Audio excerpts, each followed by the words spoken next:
We're going to go ahead and get things started this evening. I'd like to welcome everyone this evening to the first ever Ratio Christi debate featuring Dr. Michael Tooley and Dr. William Lane Craig. My name is Brendan Helms, and I'm the co-director of Ratio Christi. The purpose of Ratio Christi is to create intellectual discussion on various issues related to Christianity on college campuses. We have weekly meetings in which we discuss and learn about these critical issues. Here at UNC Charlotte, our group meets on Thursday evenings at 7 o'clock in Fretwell 124. For anyone that is interested in joining us for these meetings, please see the back of your program for contact information. On top of these weekly meetings, we also host major events such as this debate. Events like this debate involve a tremendous amount of work and financial help. Ratio Christi would like to thank the following donors, without whom this debate would not have been possible: Mrs. Charlotte Helms, Northside Baptist Church, Mr. and Mrs. Keith Helms, Mrs. Velma Everett, Mr. and Mrs. Tim Gardner, and Catawba Heights Baptist Church. We would also like to thank the following individuals who have put a tremendous amount of time and effort into making this debate possible: the UNCC Ratio Christi students, Mrs. Sherry Bruce, and Mr. Vidal Dickerson. We would also like to thank the following institutions of higher education who have put forth a tremendous effort in making this debate possible: the University of North Carolina at Charlotte and Southern Evangelical Seminary. It is the desire of Ratio Christi to make these type of events open to anyone. Therefore, we do not charge to attend the debate. However, there are costs associated with these events. And if you're interested in donating for this event and similar future events, please put a donation in the response box along with your response card as you leave this evening. Before turning things over to our moderator for the evening, let me introduce him. Richard G. Howe is a professor of philosophy and apologetics at Southern Evangelical Seminary in Charlotte, North Carolina, and is the director of the PhD program there. He has a BA in Bible from Mississippi College, an MA in philosophy from the University of Mississippi, and a PhD in philosophy from the University of Arkansas. Both his master's thesis and doctoral dissertation focused on the issue of the existence of God. He is a contributor to several books, including the Popular Encyclopedia of Apologetics, Reasons for Faith, To Everyone an Answer, and is a contributing writer for the Christian Research Journal. He has spoken in the United States and Canada, as well as Europe and Africa, on issues relating to the defense of the Christian faith. In their free time, Richard and his wife, Rebecca, enjoy international travel. Please join me in welcoming our moderator for the evening, Dr. Richard Howe.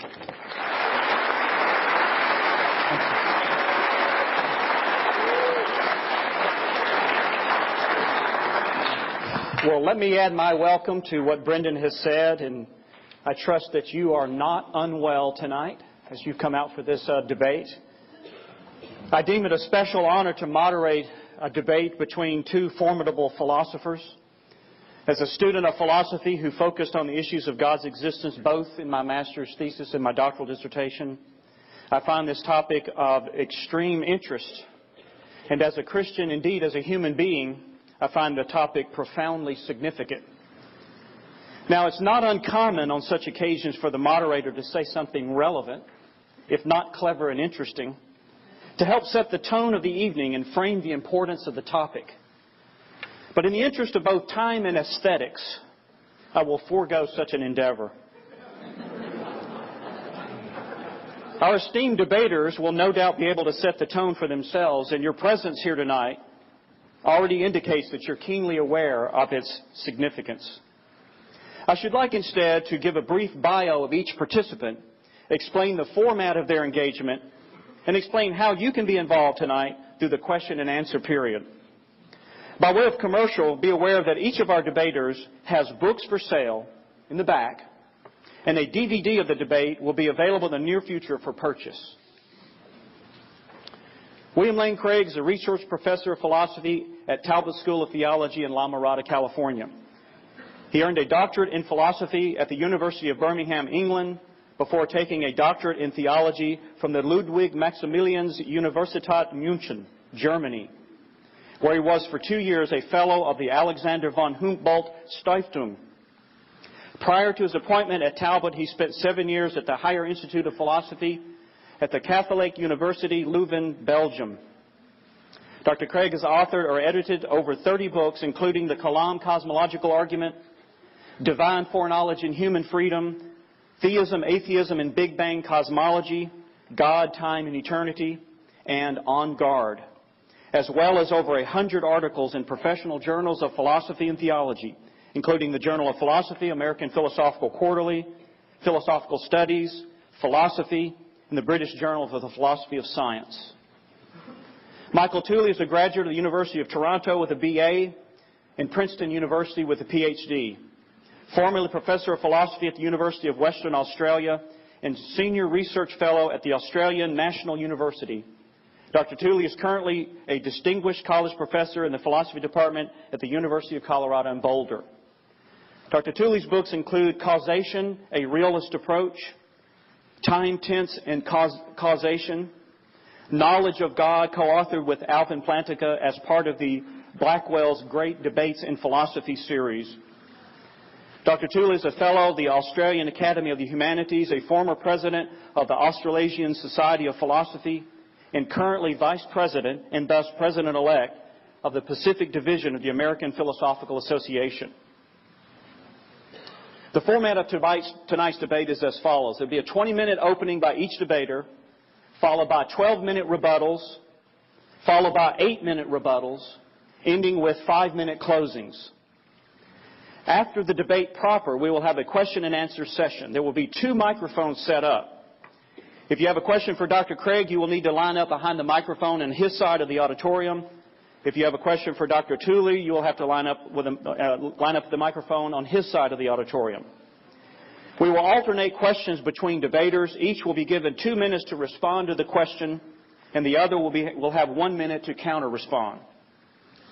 Now, while we understand that some questions might require a setup or a context, we ask you to please make your question as concise and to the point as possible, and avoid trying to enter into the debate yourself. We also ask that you respect the opportunity of others to ask questions and avoid the temptation to try to ask a follow-up question. Any egregious offense in this regard may result in the judgment and wrath of God if Dr. Craig wins the debate, or you may end up overwrought with wrong-making properties and succumb to gratuitous evil and suffering if Dr. Tooley wins the debate. We also ask that you will hold your applause except for the moderator.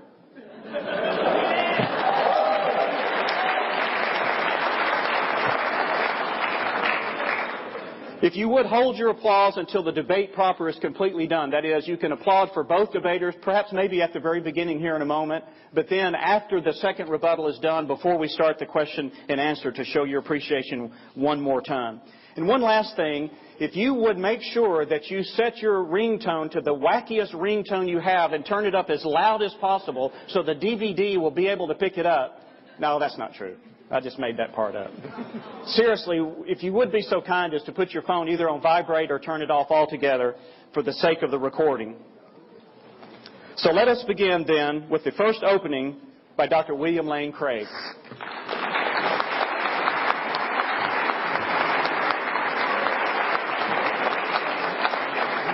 Thank you very much, and good evening. I want to begin by thanking Horacio Christie for inviting me to participate in tonight's debate. Michael Tooley and I have actually debated before, so I think that I can confidently say that we're in for challenging and enlightening discussion this evening. Now, let me just pause and ask, is my microphone on? It doesn't sound like it. Okay. Oh, it's in my pocket. Is the shot collar on, too? Yes, now it should. Is it on now? It's on now? All right. Well, for the sake of the recording, I will begin again and say good evening and thank you very much. I want to thank Horacio Christie for inviting me to participate in tonight's debate. Michael Tooley and I have debated previously on this topic, and so I know that we're going to be in for a challenging and enlightening discussion this evening. Now, in tonight's debate, I'm going to defend one basic contention, namely that the arguments for theism are better than the arguments for atheism. And this will involve 2 subpoints. First, that there are good reasons to think that theism is true. And secondly, that there are not comparably good reasons to think that atheism is true. Now, I'll leave it up to Dr. Tooley to present his arguments for atheism before I respond to them.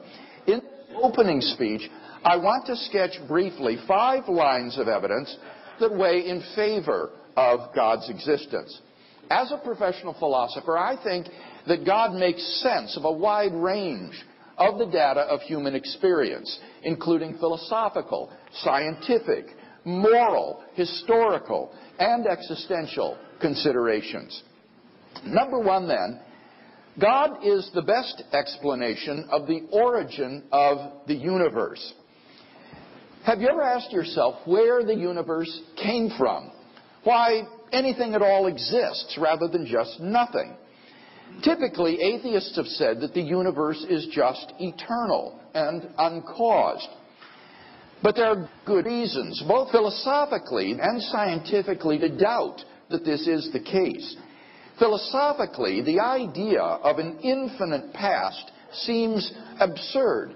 Just think about it. If the universe never began to exist, then that means that the number of events in the past history of the universe is infinite. But mathematicians recognize that the existence of an actually infinite number of things leads to self-contradictions. For example, what is infinity minus infinity? Well, mathematically, you get self-contradictory answers. This shows that infinity is just an idea in your mind, not something that exists in reality. David Hilbert, who was perhaps the greatest mathematician of the 20th century, wrote, "The infinite is nowhere to be found in reality. It neither exists in nature nor provides a rational basis for thought. The role that remains for the infinite to play is solely that of an idea." But that entails that since past events are not just ideas in your mind, but are real, the number of past events must be finite. And therefore, the series of past events can't just go back and back forever. Rather, the universe must have begun to exist. This conclusion has been confirmed by remarkable discoveries in astronomy and astrophysics. We now have pretty strong evidence that the universe is not eternal in the past, but had an absolute beginning about 14 billion years ago in a cataclysmic event known as the Big Bang. What makes the Big Bang so startling is that it represents the origin of the universe from literally nothing. For all matter and energy, even physical space and time themselves, came into being at the moment of the Big Bang. Now, of course, alternative theories have been crafted over the years to try to avoid the absolute beginning predicted by the Standard Model. But none of these theories has commended itself to the scientific community as more plausible than the Big Bang theory. Physicist P.C.W. Davies concludes the coming into being of the universe, as discussed in modern science, is not just a matter of imposing some sort of organization upon a previous incoherent state, but literally the coming into being of all physical things from nothing. But then the inevitable question arises. Why? Why did the universe come into being 14 billion years ago? Anthony Kenny of Oxford University points out, a proponent of the Big Bang theory, at least if he is an atheist, must believe the universe came from nothing and by nothing. But surely that doesn't make sense. Out of nothing, nothing comes. This is a fundamental principle in the philosophy of science. What philosopher of science Bernhard Konigschieder calls the most successful philosophical principle in the history of science. So why does the universe exist instead of just nothing? Where did it come from? There must have been a cause which brought the universe into being. We can summarize our argument thus far as follows. Premise 1, whatever begins to exist has a cause. 2, the universe begins to exist. 3, therefore, the universe has a cause. Now, as the cause of space and time, this cause must be an uncaused, timeless, spaceless, immaterial being of unfathomable power. Moreover, it must be personal as well. Why? Because this cause must be beyond space and time. Therefore, it cannot be physical or material.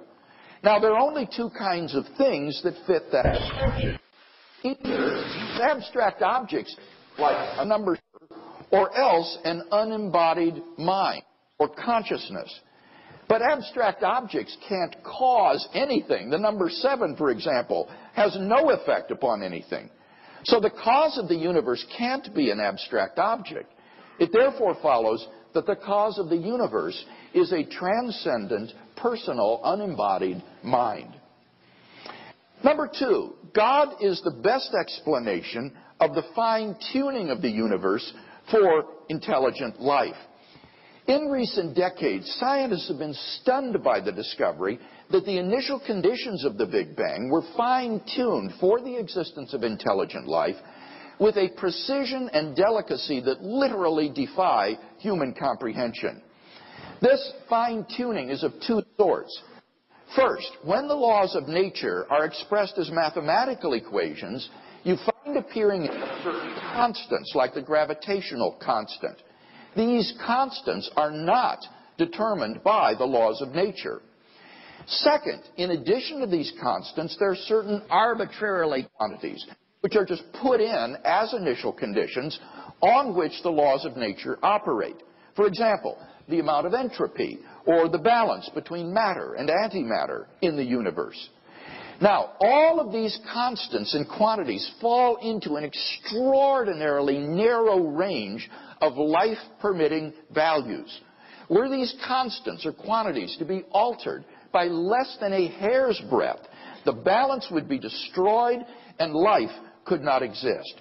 For example, if atomic weak force were altered by as little as 1 part out of 10 to the 100th power, the universe would not have been life-permitting. The probability that all of the constants and quantities would fall by chance alone into the life-permitting range is vanishingly small. We now know that life-prohibiting universes are incomprehensible in probability than any life-permitting universe. Now, there are only 3 possible explanations of this extraordinary fine-tuning: physical necessity, chance, or design. Now, it can't be due to physical necessity because, as we've seen, the constants and quantities are independent of the laws of nature. In fact, string theory allows for around 10 to the 500th power different possible universes compatible with nature's laws. So, maybe the fine-tuning of the universe is due to chance. After all, highly improbable events happen every day. But what serves to distinguish purely chance events from design is not simply enormously high improbability, but also the presence of an independently given pattern to which the event conforms. The fine-tuning of the universe for intelligent life exhibits just that combination of incomprehensible improbability and an independently given pattern that are the earmarks of design. Hence, we have good reason to think that 2, it is not due to physical necessity or chance, from which we may conclude 3, therefore, it is due to design. Thus, the fine-tuning of the universe implies the existence of a designer of the cosmos. Number 3, God is the best explanation of objective moral values and duties in the world. If God does not exist, then objective moral values and duties do not exist. By objective moral values, I mean values which are valid and binding, whether anyone believes in them or not. And many theists and atheists alike agree that if God does not exist, then moral values and duties are not objective in this sense. For example, Michael Roos, an agnostic philosopher of science, explains, the position of the modern evolutionist is that morality is a biological adaptation no less than our hands and feet and teeth. Considered as a rationally justifiable set of claims about an objective something, ethics is illusory. I appreciate that when somebody says, love thy neighbor as thyself, they think they are referring above and beyond themselves. Nevertheless, such reference is truly without foundation. Morality is just an aid to survival and reproduction, and any deeper meaning is illusory. On a naturalistic view, moral values are just the byproduct of biological evolution and social conditioning. Just as a troop of baboons will exhibit cooperative and even self-sacrificial behavior because natural selection has determined it to be advantageous in the struggle for survival, so their primate cousins, Homo sapiens, has developed similar behavior for the same reason. As a result of socio-biological pressures, there has emerged among Homo sapiens a sort of herd morality, which is effective in the perpetuation of our species. But on the atheistic view, there doesn't seem to be anything about Homo sapiens that makes this morality objectively true.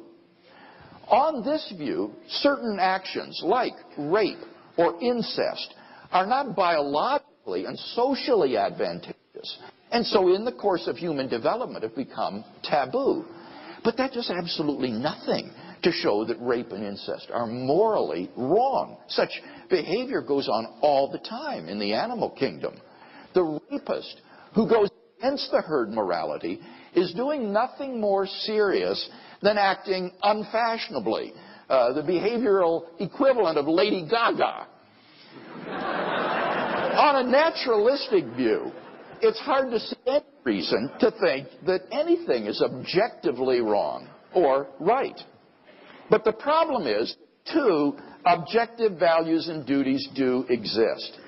In moral experience, we apprehend a realm of objective values and duties that impose themselves upon us. There's no more reason to deny the existence of objective moral values than the objective reality of the physical world. Actions like rape, cruelty, and child abuse aren't just socially unacceptable behavior. They're moral abominations. Michael Roos himself admits, and I quote, "The man who says it is morally acceptable to rape little children is just as mistaken as the man who says 2 + 2 = 5. Some things, at least, are really wrong. There is real evil in the world. But then it follows logically and inescapably, therefore God exists. Some people think that the evil in the world disproves God.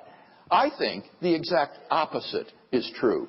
Real evil in the world actually proves the existence of God. Since without God to ground objective moral values, good and evil do not as such exist. Number 4, the historical facts concerning the life, death, and resurrection of Jesus imply God's existence.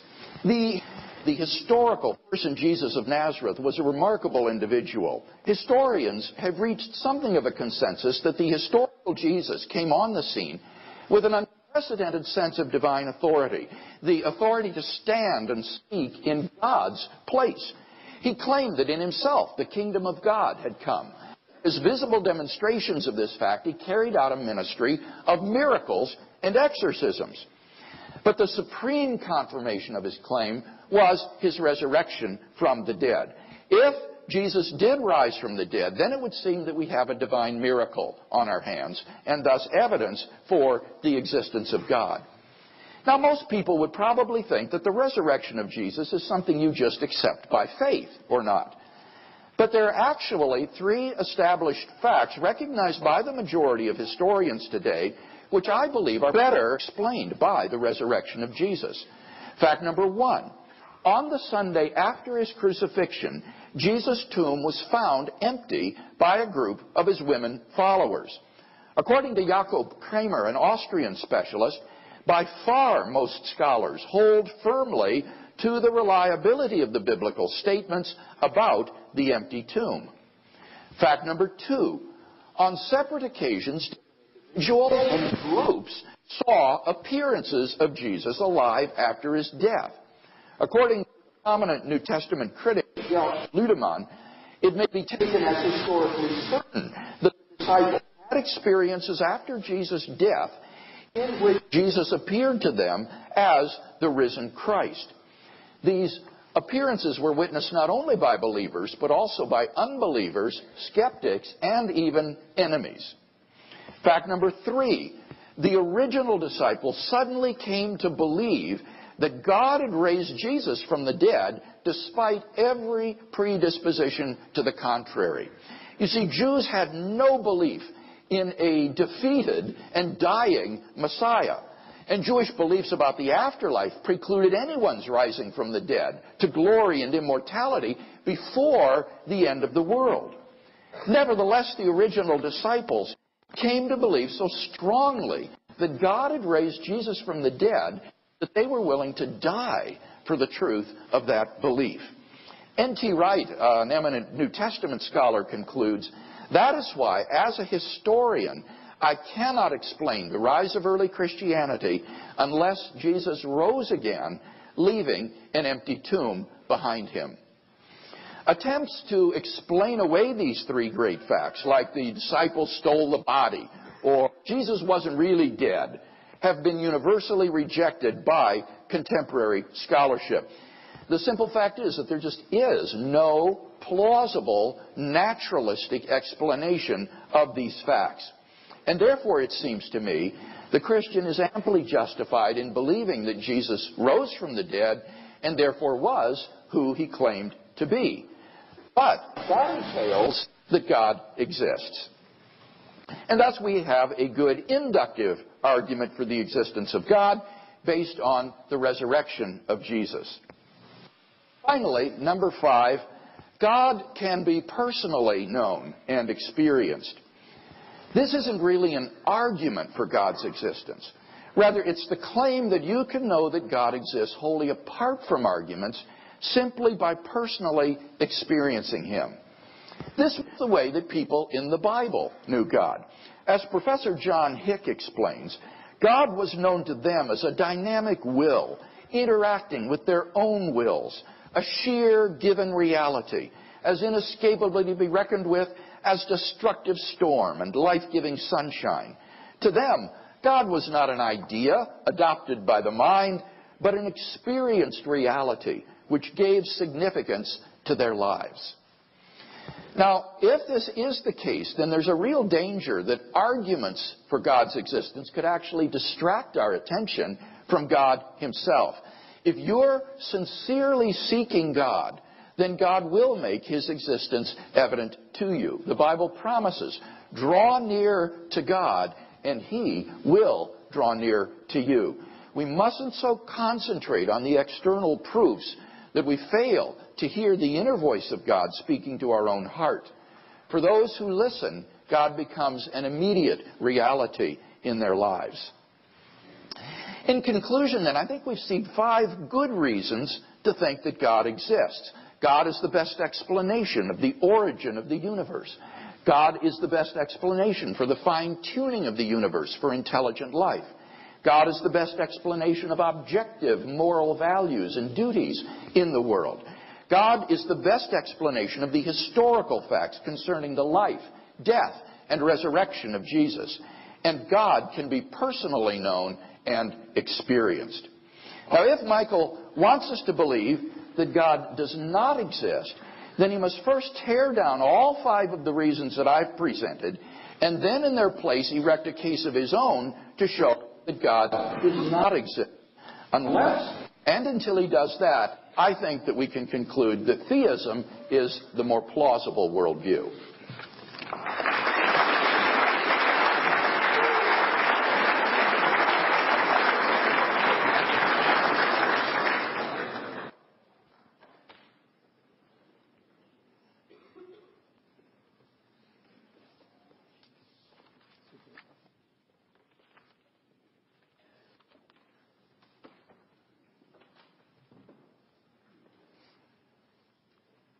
Good evening. Well, let me begin by expressing some appreciation First of all, I'm very grateful to Horatio Christie for the invitation to take part in tonight's debate, and grateful to Brendan Helms in particular for all his work in organizing it. Indeed delighted to take part, especially since Dr. William Lane Craig is participating as well, so I look forward to a very interesting debate tonight. Let me begin. First, theism, atheism, the concept of God. God is by definition omnipotent, that is all-powerful, omniscient, all-knowing, morally perfect, immaterial, a person, and the creator of the physical universe. Theism is the view that God, so defined, exists. Atheism is the view that God, so defined, does not exist. So next, the central argument for atheism, the argument from evil. I'm going to be offering tonight a version of that central argument. In particular, I'll be setting out what is known as an inductive or evidential or probabilistic version of the argument from evil. Moreover, I'll be setting out a very specific version of that argument. First then, logical incompatibility versus evidential versions of the argument from evil. Some versions of the argument from evil, known as logical incompatibility versions, attempt to establish the following very strong claim. There are facts about undesirable states of affairs in the world that are logically incompatible with the existence of God. I am not putting forward that type of argument, and so I'm not defending the above thesis. The thesis that I'm defending is associated instead with what are known as inductive or evidential or probabilistic versions of the argument from evil. And the thesis in question is then as follows. There are facts about undesirable states of affairs in the world that make it unlikely, indeed extremely unlikely, that God exists. So, next, different versions of the probabilistic or evidential argument from evil.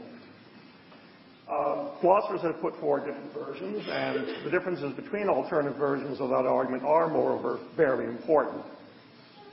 The reason is that some versions of that argument, such as those offered by the philosopher William Rowe, are, in my opinion, unsound.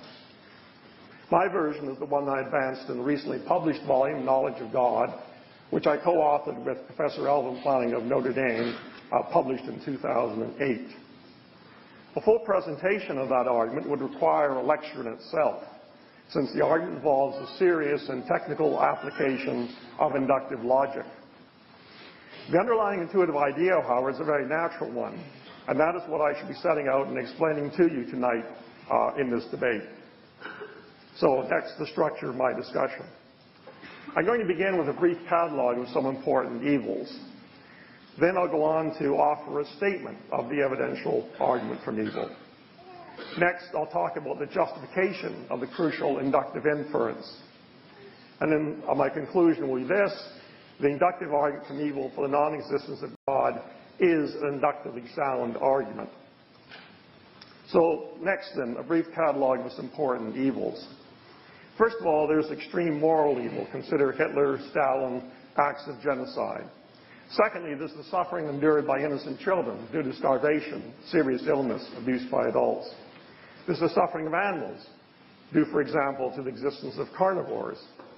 There's the suffering that adults endure as a result of terrible diseases, think of cancer, Alzheimer's, and so on. There's the suffering that results from natural evils, such as tsunamis, earthquakes, volcanoes, etc. Consider, for example, the 2004 tsunami in Southeast Asia, which killed over 200,000 people, or the recent earthquake in Haiti. There are deaths due to poverty-related causes. These amount to about 18 million a year, or about 300 million since 1990. There are defects in human beings that contribute greatly to human suffering and unhappiness. For example, the following. There's the human spine. Breakdown of disc leads to serious pain and disability. Women are more susceptible to lung cancer than men because of a gene that women have and men do not. There are declining hormone levels accompanying aging, leading to osteoporosis, broken bones, and so on. There are serious weaknesses in the body's defense mechanisms for dealing with bacteria and viruses. There's the use of pain to warn of danger to one's body, and more pain that cannot be turned off when it's useless, as in the case of terminal illnesses. There's the fact that humans are sexually mature long before they are emotionally mature. There's the tenuousness of moral knowledge, that is the fact that the moral intuitions of people differ dramatically on extremely important matters. There's the fragility of conscience. That is the fact that people often find it far too easy to perform actions that they believe are morally wrong. There's the absence of well-developed ability to think critically. There's the physical and mental deterioration that accompanies aging. And then finally, there's death, which is a very bad way to end your life.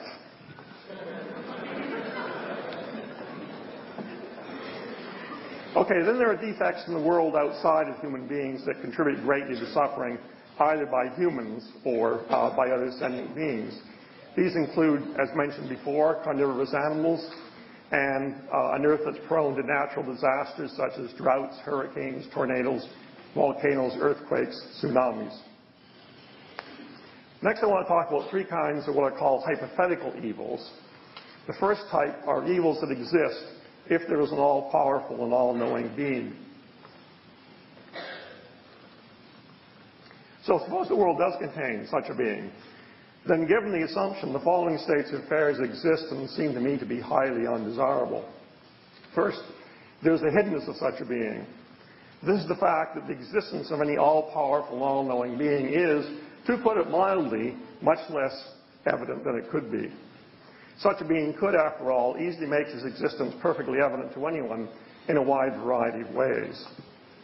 Instead, what we have is a world where, for example, as was shown by the large-scale study of the therapeutic effects of intercessory prayer in 2006, there is no evidence at all for the existence of a deity who intervenes in the world to answer prayers for the healing of others. Next, there's the silence of such a being.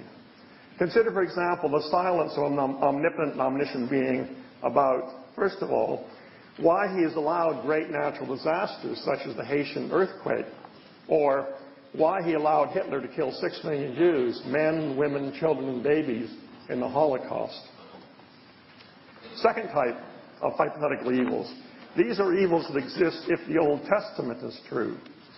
If the Old Testament is true, then we find that Yahweh, the supposed creator of the universe, has engaged in a large number of apparently heinously evil actions. To mention just 3 of many, Yahweh is described as killing off all non-human animals and all human beings, men, women, children, and babies, except for those animals in the family of one man, Noah, who were on an ark. Secondly, Yahweh is described at one point as killing the firstborn children of every Egyptian family.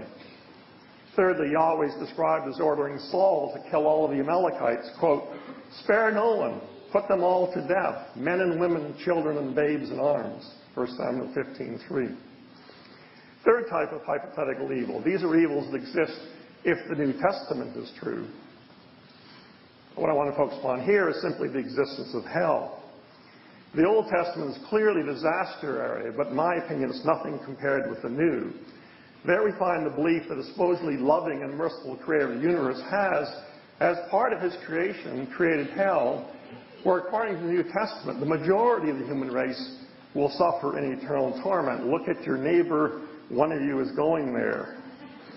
Quote, "The Son of Man will send his angels, and they will gather out of his kingdom all causes of sin and all evildoers, and throw them into the furnace of fire.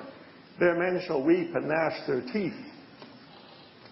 Quote, "Enter by the narrow gate, for the gate is wide and the way is easy that leads to destruction, and those who enter by it are many. For the gate is narrow and the way is hard that leads to life, and those that find it are few." Okay, next then, the evidential argument from evil.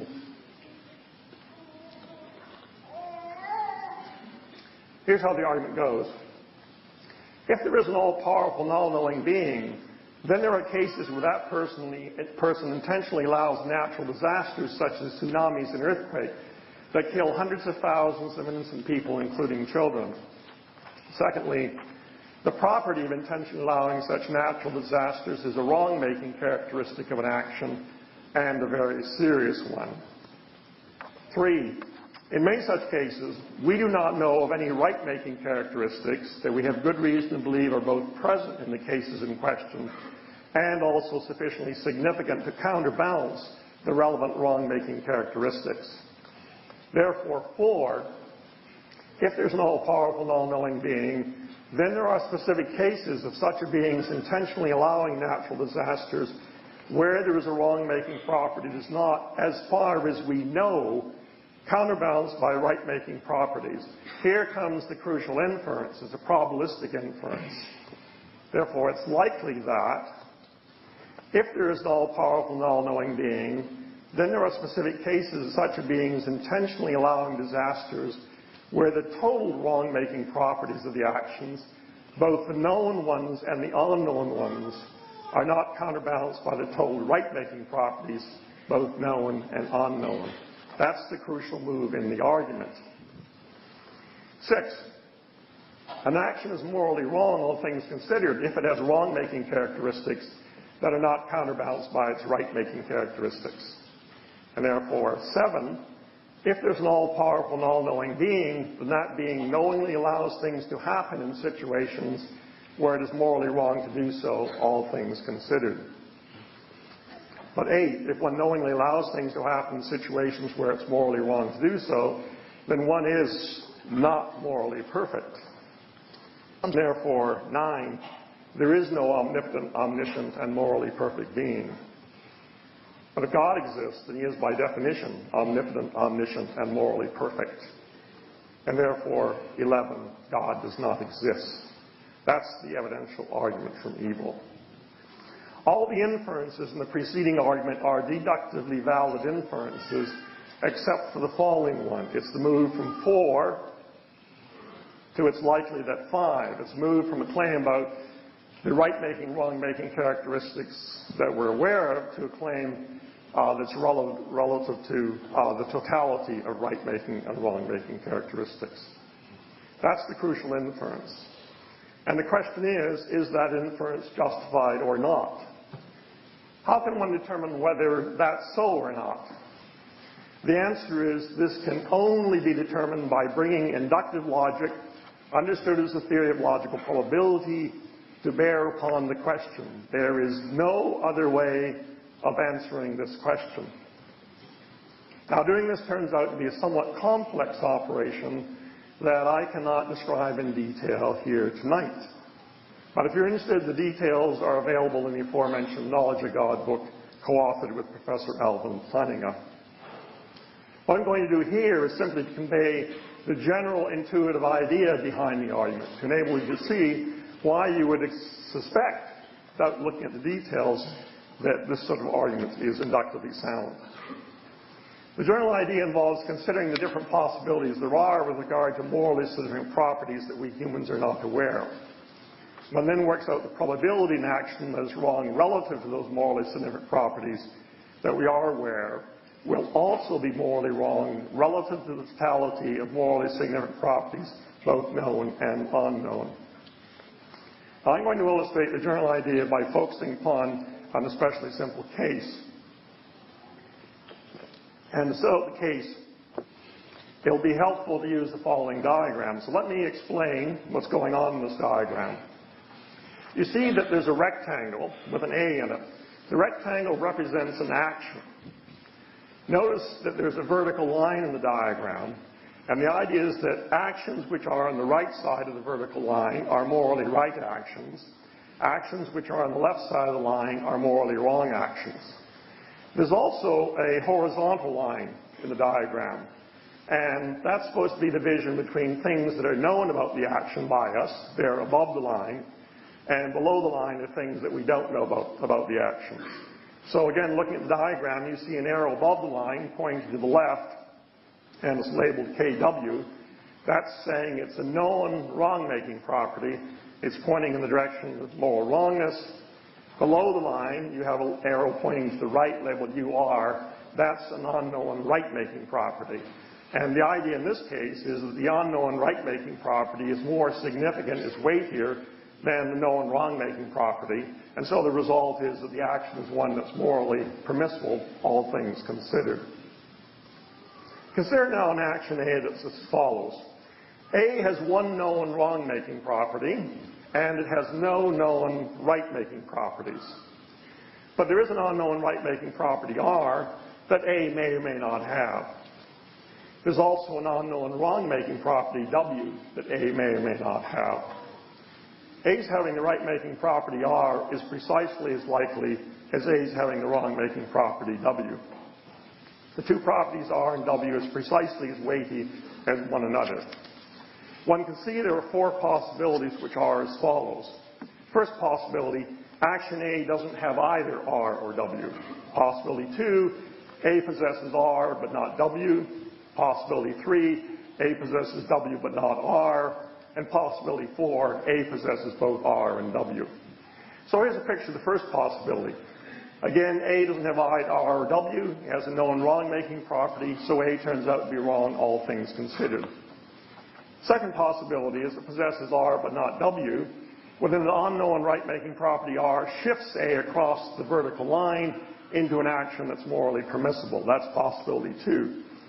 Possibility 3 is it has the unknown wrong-making property but not the unknown right-making property. Now action A remains wrong but is even more wrong than it would otherwise be. Final possibility, action A has both the unknown right-making property and the unknown wrong-making property. They're equally weighty and cancel one another out, so action A is still wrong and to the same degree. So what's the conclusion for this very special case of one apparent evil? First of all, in 3 of the 4 possibilities set out in diagrams 1 through 4, action A is morally wrong, all things considered. So action A is 3 times as likely to be morally wrong as to be morally permissible. Secondly, one can also ask about the expected moral states of action A. That is, well, how right or wrong action A is on average. What's the answer to that question? The answer is it's possible to prove the following very important theorem. The expected moral value of action A, the moral value is equal to the moral value that action A has relative to the totality of known right-making and wrong-making properties. Well, so far we've just been considering a special case. Can one prove any general theorem? The answer is that one can do this by applying inductive logic. So let A be some action of allowing some state of affairs such that judged only on the basis of known morally distinct properties, it would be morally wrong to allow action, to perform action A. What sorts of conclusions can one draw? The answer is that one can arrive at 2 very important conclusions. The first is that the expected moral value of action A is precisely equal to the moral value that action A has relative to the totality of known right-making and wrong-making properties. The second conclusion is the probability that action A is morally wrong, given all morally distinct properties, both known and unknown, is greater than 1/2. What's the effect if you consider more than one apparent evil? The answer is as follows. Suppose that there are n events, each of which is such that judged simply by known right-making and wrong-making properties, it would be morally wrong to allow that event. Then the probability that none of those n events is such that it's morally wrong to allow that event, judged in light of all right-making and wrong-making properties, both known and unknown, must be less than the fraction 1 over n plus 1. So the upshot is that by considering n apparent evils, one can show the probability that God exists must be less than the fraction 1 over n plus 1. But the number of apparent evils in the world is extremely large. Remember my catalog. And so n is extremely large. Consequently, the probability that God exists is extremely low. 7. Some of the clever but unsound moves of Bill. Over years of debates on the existence of God, Bill has developed a series of clever maneuvers that he uses to fool audiences and to attempt, sometimes successfully, to fool his opponents. During this debate, I will alert you to the more important ones so that you won't be taken in tonight. So let me mention 4 clever maneuvers that Bill has often employed in the past when his opponent sets out a probabilistic or evidential version of the argument from evil. Number 1, in an early debate I had with him, Bill responded as follows. Number 1, in order to know that it's actually true, Dr. Tooley would have to prove it to be necessarily true. You see, otherwise there are possible worlds which are exactly like this one, with exactly the same evils occurring in them, and yet in those worlds, God justly permits them. This reply is simply unsound. The inductive argument from evil does not claim that such worlds are impossible. What it does is demonstrate that it's unlikely that our world is such a world. Unsound move number 2. Another of his maneuvers involves putting forward assertions that beg the very question under issue. Since they assume that God exists, here are 2 examples from one of his early debates. Mankind is in a state of rebellion against God and his purpose. the knowledge of God spills over into eternal life. These statements cannot be true unless God exists, so Bill is simply begging the question in advance of such statements and responding to the argument from evil. Third one, puts forward claims, but claims he's not shown are likely to be true. Again, those two same statements illustrate that. And so the idea is that Bill wants to appeal to natural life, for example.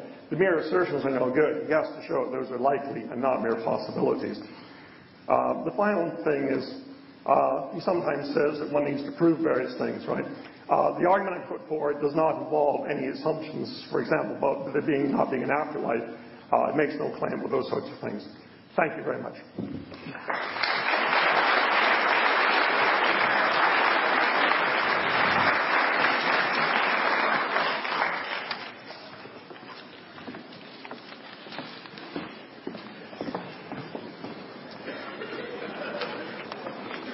Thank you. Yes.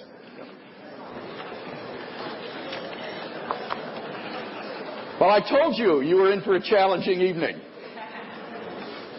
Dr. Tooley's main argument for atheism is that the evil in the world renders God's existence improbable. I disagree. I think that given the Christian concept of God, it's not at all improbable that God and the evil in the world should coexist. So before I address Dr. Tooley's specific argument, let me say a word about evil and suffering in general from a Christian point of view. I want to share with you three aspects of the Christian doctrine of God which increase the probability of the coexistence of God and evil.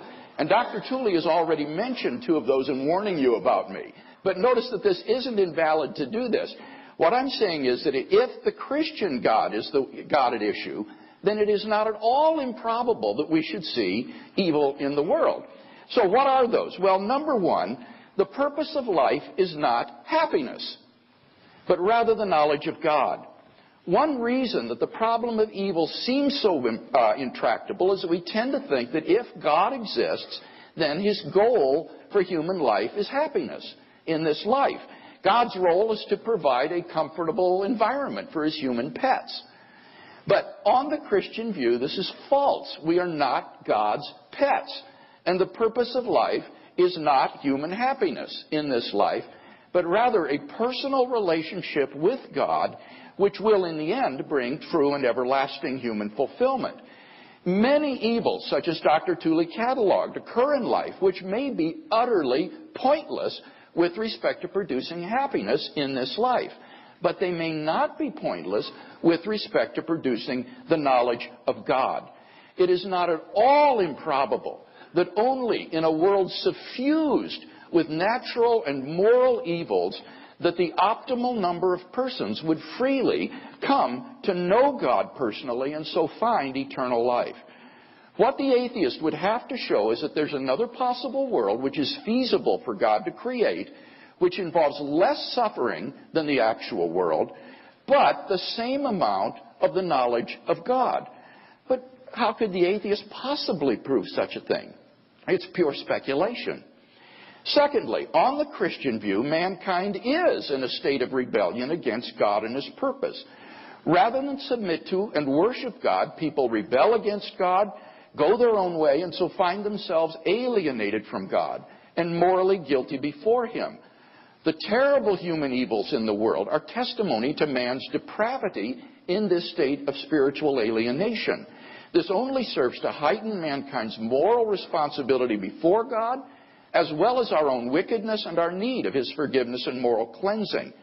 Thus, the Christian isn't surprised at the terrible moral evil in the world. On the contrary, given his worldview, he expects it. Thirdly, the knowledge of God flows over into eternal life. In the Christian view, this life is not all there is. Jesus promised eternal life to all who would place their trust in him as Savior and Lord. And in the afterlife, God will reward those who have borne their suffering in courage and trust with a life of unspeakable joy. The Apostle Paul, who wrote much of the New Testament, lived a life of incredible suffering. And yet he wrote these words, "We do not lose heart, for this slight momentary affliction is preparing us for an eternal weight of glory beyond all comparison. For we look to the things that are unseen, not to the things that are seen. For the things that are seen are transient, but the things that are unseen are eternal. Here, Paul imagines, as it were, a scale in which all of the sufferings of this life are placed on one side, and on the other side is placed the glory that God will bestow upon His children in heaven.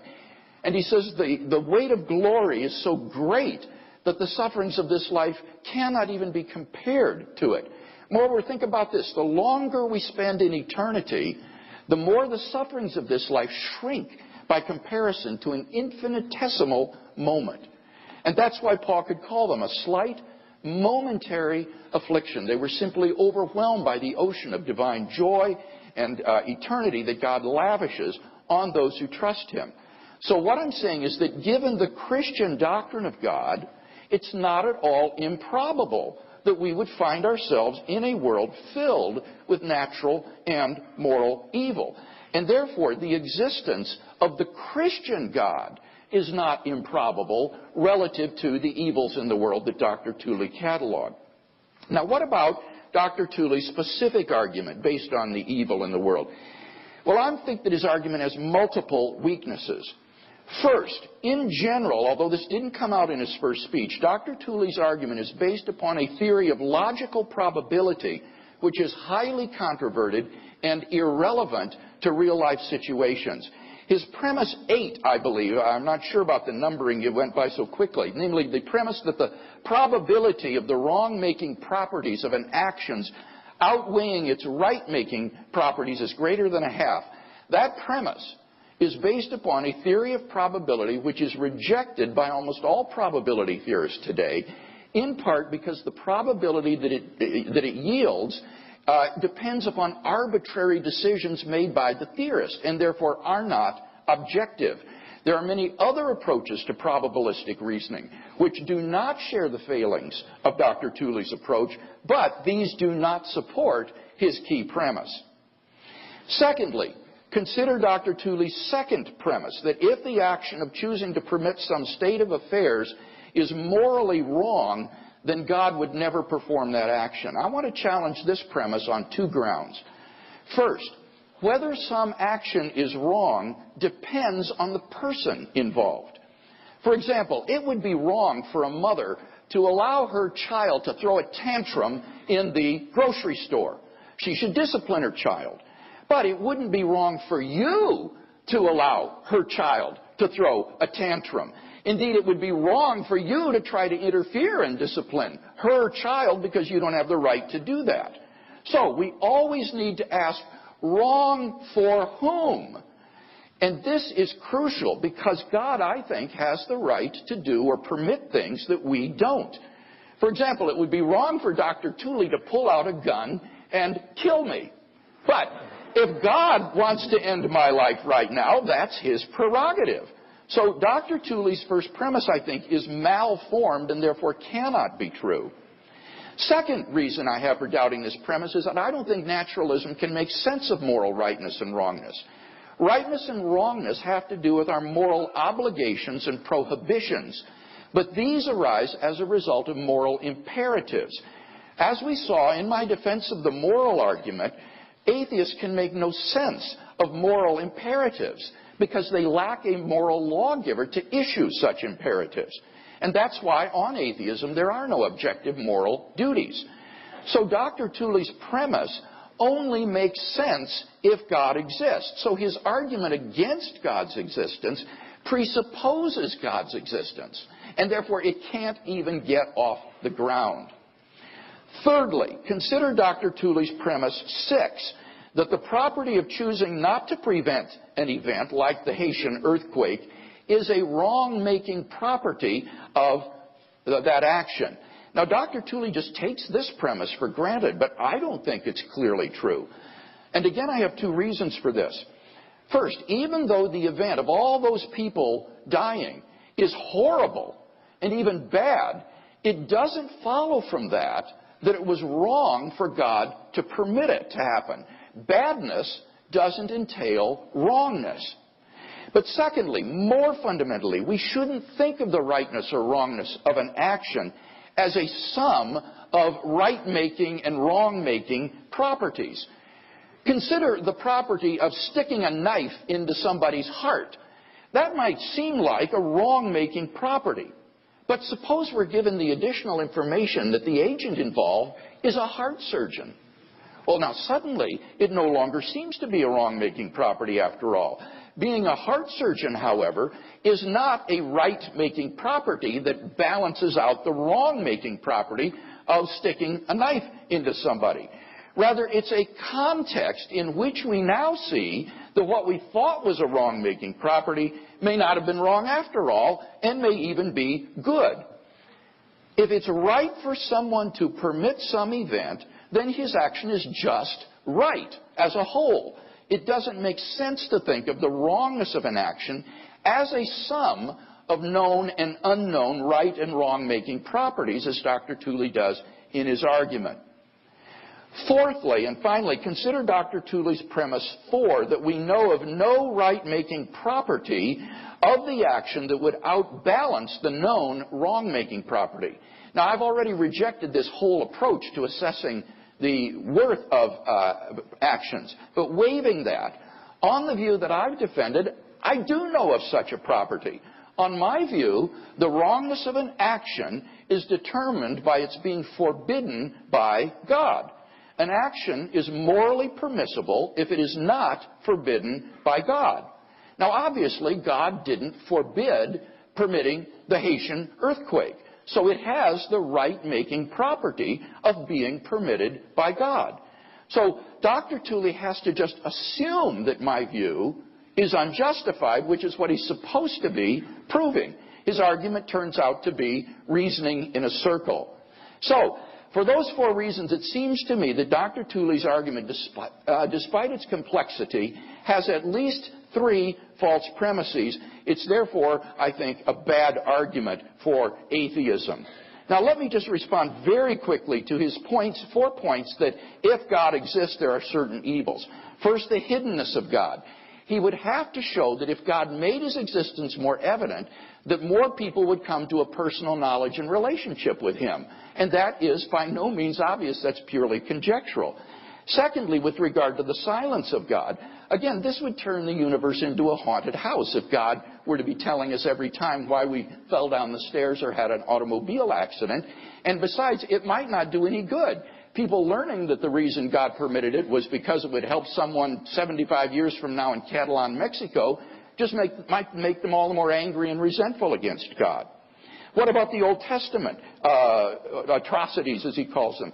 This is really an attack on biblical inerrancy, not relevant to tonight's debate. So I'm going to just simply leave that aside as an irrelevance. And as for the New Testament doctrine of hell, I would simply say that the New Testament teaches that God wants everyone to be saved and go to heaven. The only reason some people do not is because they freely separate themselves from God forever. So that the only reason there's anybody in hell is due to human intransigence and refusal of God's drawing them into this relationship with himself. It is not God's will that anyone be there. So, in sum then, I think that these arguments for evil are not as plausible as the reasons for theism, and therefore I think theism is the more plausible worldview.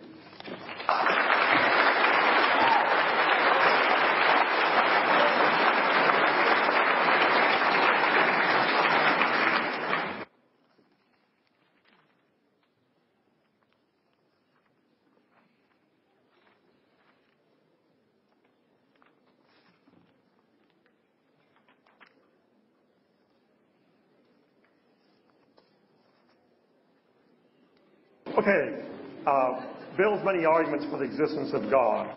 Over the years, Bill's offered a large number of arguments, at least 10 in number, that he presents as arguments for God's existence. How many of those 10 arguments or so are really arguments for the existence of God? This is the question to which I shall now turn, and I shall argue that many of Bill's arguments are not, in fact, arguments for the existence of God. So, 6 bad arguments that are not arguments for the existence of God. Here are the 6 arguments I have in mind. There's the version of the cosmological argument that says that since the physical universe cannot always have existed, it must have a non-physical cause.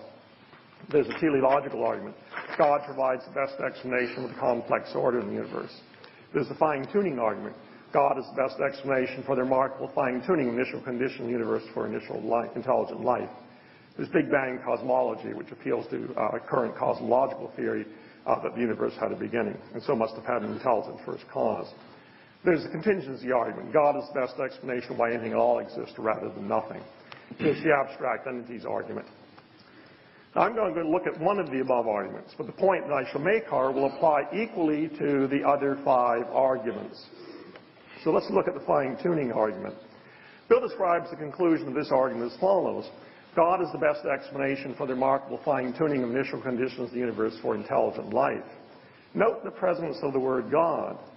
In fact, however, what the argument basically attempts to establish is that there was an intelligent, immaterial person who fine-tuned the laws and initial conditions of our universe for intelligent life. So considered, I believe that the argument is unsound, but discussion of that is beside the point. The relevant issue is this. How can one possibly get from the above conclusion to the conclusion that God exists? The answer is to do so, one will need to prove the following premise. The existence of a fine-tuner is all-powerful, all-knowing, and perfectly good, and therefore, which is God, is more likely an existence of a fine-tuner who either is not all-powerful or not all-knowing or not perfectly good. But in fact, that premise is false, as can be shown from the following absolutely fundamental equiprobability principle of inductive logic. Here it is. If you have 2 properties, P and Q, that belong to a family of incompatible properties, then the initial a priori probability that some particular thing has property P is precisely equal to the initial a priori probability that that thing has property Q. Let's see the application of that to the following families of properties. Consider the property being perfectly good, the property being morally indifferent to good and evil, and the property being perfectly evil. It follows that the following 3 hypotheses have the same initial probability. First, there's a fine-tuner who is all-powerful, all-knowing, and perfectly good. Secondly, a fine-tuner who is all-powerful, all-knowing, and morally indifferent to good and evil. And thirdly, a fine-tuner is all-powerful, all-knowing, and perfectly evil. It therefore follows that the probability the first of these hypotheses is true cannot be greater than that of either of the other 2 hypotheses, and so it cannot have a probability that's greater than 1/3. The inference and conclusion that God exists is therefore unjustified, since that conclusion is more likely to be false than to be true. The situation is precisely parallel with regard to the other arguments, and the upshot is that as regards the following 3 hypotheses, 1, there's an all-powerful, all-knowing person who's perfectly good. 2, there's an all-powerful, all-knowing person who's morally indifferent to good and evil. And 3rd, there's an all-powerful, all-knowing person who's perfectly evil. We can establish the following conclusions. Conclusion 1, the probabilities of hypotheses 1, 2, and 3 relative to the combination of those arguments are precisely equal, so that none of the probabilities can be greater than 1/3, and consequently we have the following important conclusion 2. The probability hypothesis that there's an all-powerful, all-knowing, and perfectly good person relative to the combination of arguments 1, 2, 3, 4, 5, and 6 cannot be greater than 1/3. These 6 arguments that Bill offers illustrate then another clever maneuver that he uses in debates on the existence of God. Call it clever move number 5. What you do is you offer arguments that you describe as arguments for the existence of God that are not in fact arguments for God's existence, since they're not arguments for the existence of an all-powerful, all-knowing, and especially perfectly good person. Then when, but only when, your opponent points this out, you say that those arguments were only intended, of course, as part of some previously described and unmentioned cumulative case for the existence of God. There is no such cumulative case. 3, the resurrection of Jesus. This is argument 7. Here's Bill's characterization of the conclusion of this argument. God provides the best explanation for the historical facts concerning the life, death, and the resurrection of Jesus. Here's with the 6 arguments I've just considered. The problem is the conclusion uses the word God, but no premise that justifies the use of this term has ever been introduced, let alone defended. The conclusion that Bill's argument would support, if it were sound, would be this. There are good reasons for believing that Jesus, having died, was probably raised from the dead by some supernatural being or other. Now, if this were a debate on the resurrection, I would have to show why the argument for Proposition 1 is unsound. But this is a debate about the existence of God, as I've defined him at the beginning. Consequently, Bill needs to forge a connection between Proposition 1 and the following claim. There are good reasons for believing that that Jesus, having died, was raised from the dead by God. To do that, he needs to offer reasons for concluding the following proposition is true. If Jesus was raised from the dead by a supernatural being, that being was an all-powerful, all-knowing, and morally perfect person. Until he does that, the resurrection of Jesus argument is of no value at all as an argument for the existence of God. 4, the ontological argument. This is an argument that Bill has only recently begun to offer in debates. He didn't offer it tonight, but the result is important to me. What is the ontological argument? Ontological argument takes the concept of God to be that of a being that, in addition to being all-powerful, all-knowing, and perfectly good, is also a necessarily existent being. What you can show is that if it's possible for God so defined to exist, then God does exist. It's then claimed that it's possible that God exists, which yields the conclusion that God does exist. Is the ontological argument sound or not? The answer, and this is a view that almost all philosophers share, is that the argument is unsound. Here are 2 related ways in which one can see that it's unsound. First, there's a point made by a monk named Galliano, who was a contemporary of Anselm, who in turn set out the ontological argument. Galliano's point was that if one could prove the existence of God in that way, one could prove other exciting conclusions using perfectly parallel arguments. To use Galliano's example, one could prove the necessary existence of a perfect island. Some of us would prefer to prove the necessary existence of perfect beer along with perfect pizza or even a perfect teenager. Secondly, Galliano's argument can be strengthened by knowing that using completely parallel arguments, one can also generate contradiction. Thus, one can prove, for example, both that the necessarily exists an immovable object and also the necessarily exists an irresistible force. Or to put things in terms of the present debate, you can prove the following contradictory conclusions. There's a necessarily existent being who's all-powerful, all-knowing, and perfectly good. There's a necessarily existent being who's all-powerful, all-knowing, and morally indifferent to good and evil. There's a necessarily existent being that's all-powerful, all-knowing, and perfectly evil. The above argument demonstrates that ontological arguments are unsound, since no type of argument that generates contradictory conclusions can possibly be sound. Conclusions. First, the ontological argument is unsound, and secondly, and this I'll need later on, the concept of a necessarily existing entity, unlike the number 7, which is not an abstract, necessarily timeless object, is implicitly self-contradictory. Experience of God. Here's Bill's description of this argument. We can know that God exists through personally experiencing him as a kind of properly basic belief in the same way I know the external world exists or that the past is real. I can know that God exists in the same sort of immediate, non-inferential way. This argument is unsound. I'll give you 2 informal points that show that. First of all, people around the world have very different religious experiences. Those religious experiences, moreover, have contents that are inconsistent with one another. Thus, a Muslim may have an experience according to which Muhammad is the most important human being who ever lived, whereas a Christian may have an experience according to which Jesus is the most important human who ever lived. The point here is that even if certain religious experiences could provide one with initial justification for some religious belief, that initial justification is undercut once one learns that other people have experiences that equally justify initially religious beliefs that are incompatible with your belief. The first point then is this: religious experiences lack in subjectivity, and that provides a strong reason for thinking that one's own religious experiences do not correspond to objective reality. There's also a second very important point, and that's that the content of one's religious experiences are very strongly correlated with one's own religious beliefs. Catholic children, for example, sometimes have visions of the Virgin Mary, whereas Hindu and Muslim children never do. This correlation between one's religious views and the content of one's religious experiences is very strong evidence that such experiences are not ones that bring one into contact with objective reality. The moral argument. This argument involves several crucial claims. I'm going to focus upon the following 3. First claim, if God does not exist, it's impossible for objective moral values to exist. Claim 2, states affairs involving an all-powerful and all-knowing person are the truth makers and the only truth makers for basic ethical statements.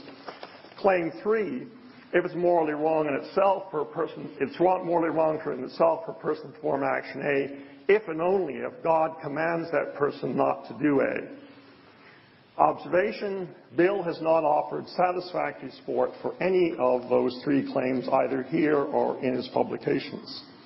At this point, I'm going to comment only on Bill's first claim. I shall then address the other two claims in the next round. How then could one attempt to establish that God does not exist? It's impossible for objective moral values to exist. Answer. What one needs to do is to survey all the accounts that have been offered by philosophers who set out and defend non-theological accounts of the existence of objective values and demonstrate that none of those accounts is satisfactory. Two of my colleagues, for example, have written books setting out and defending such accounts. There's Graham Oddie, Value, Reality, and Desire, Michael Huemer, Ethical Intuitionism. Other very well-known philosophers who have also defended the existence of objective values without any reference to theological concepts include Richard Boyd, David Brink, Christine Korsgaard, Peter Railton, Geoffrey Sayer McCord, Russ Schaefer Landau, Nicholas Sturgeon. Both in debates and his articles, William Lane Craig does not discuss any of these philosophers. So I fear I must say that Bill seems to me at this point not to be fully honoring his intellectual and scholarly obligations. In his response, then, I would like to hear Bill describe some of the above approaches and tell us all exactly where they go wrong. Thank you very much.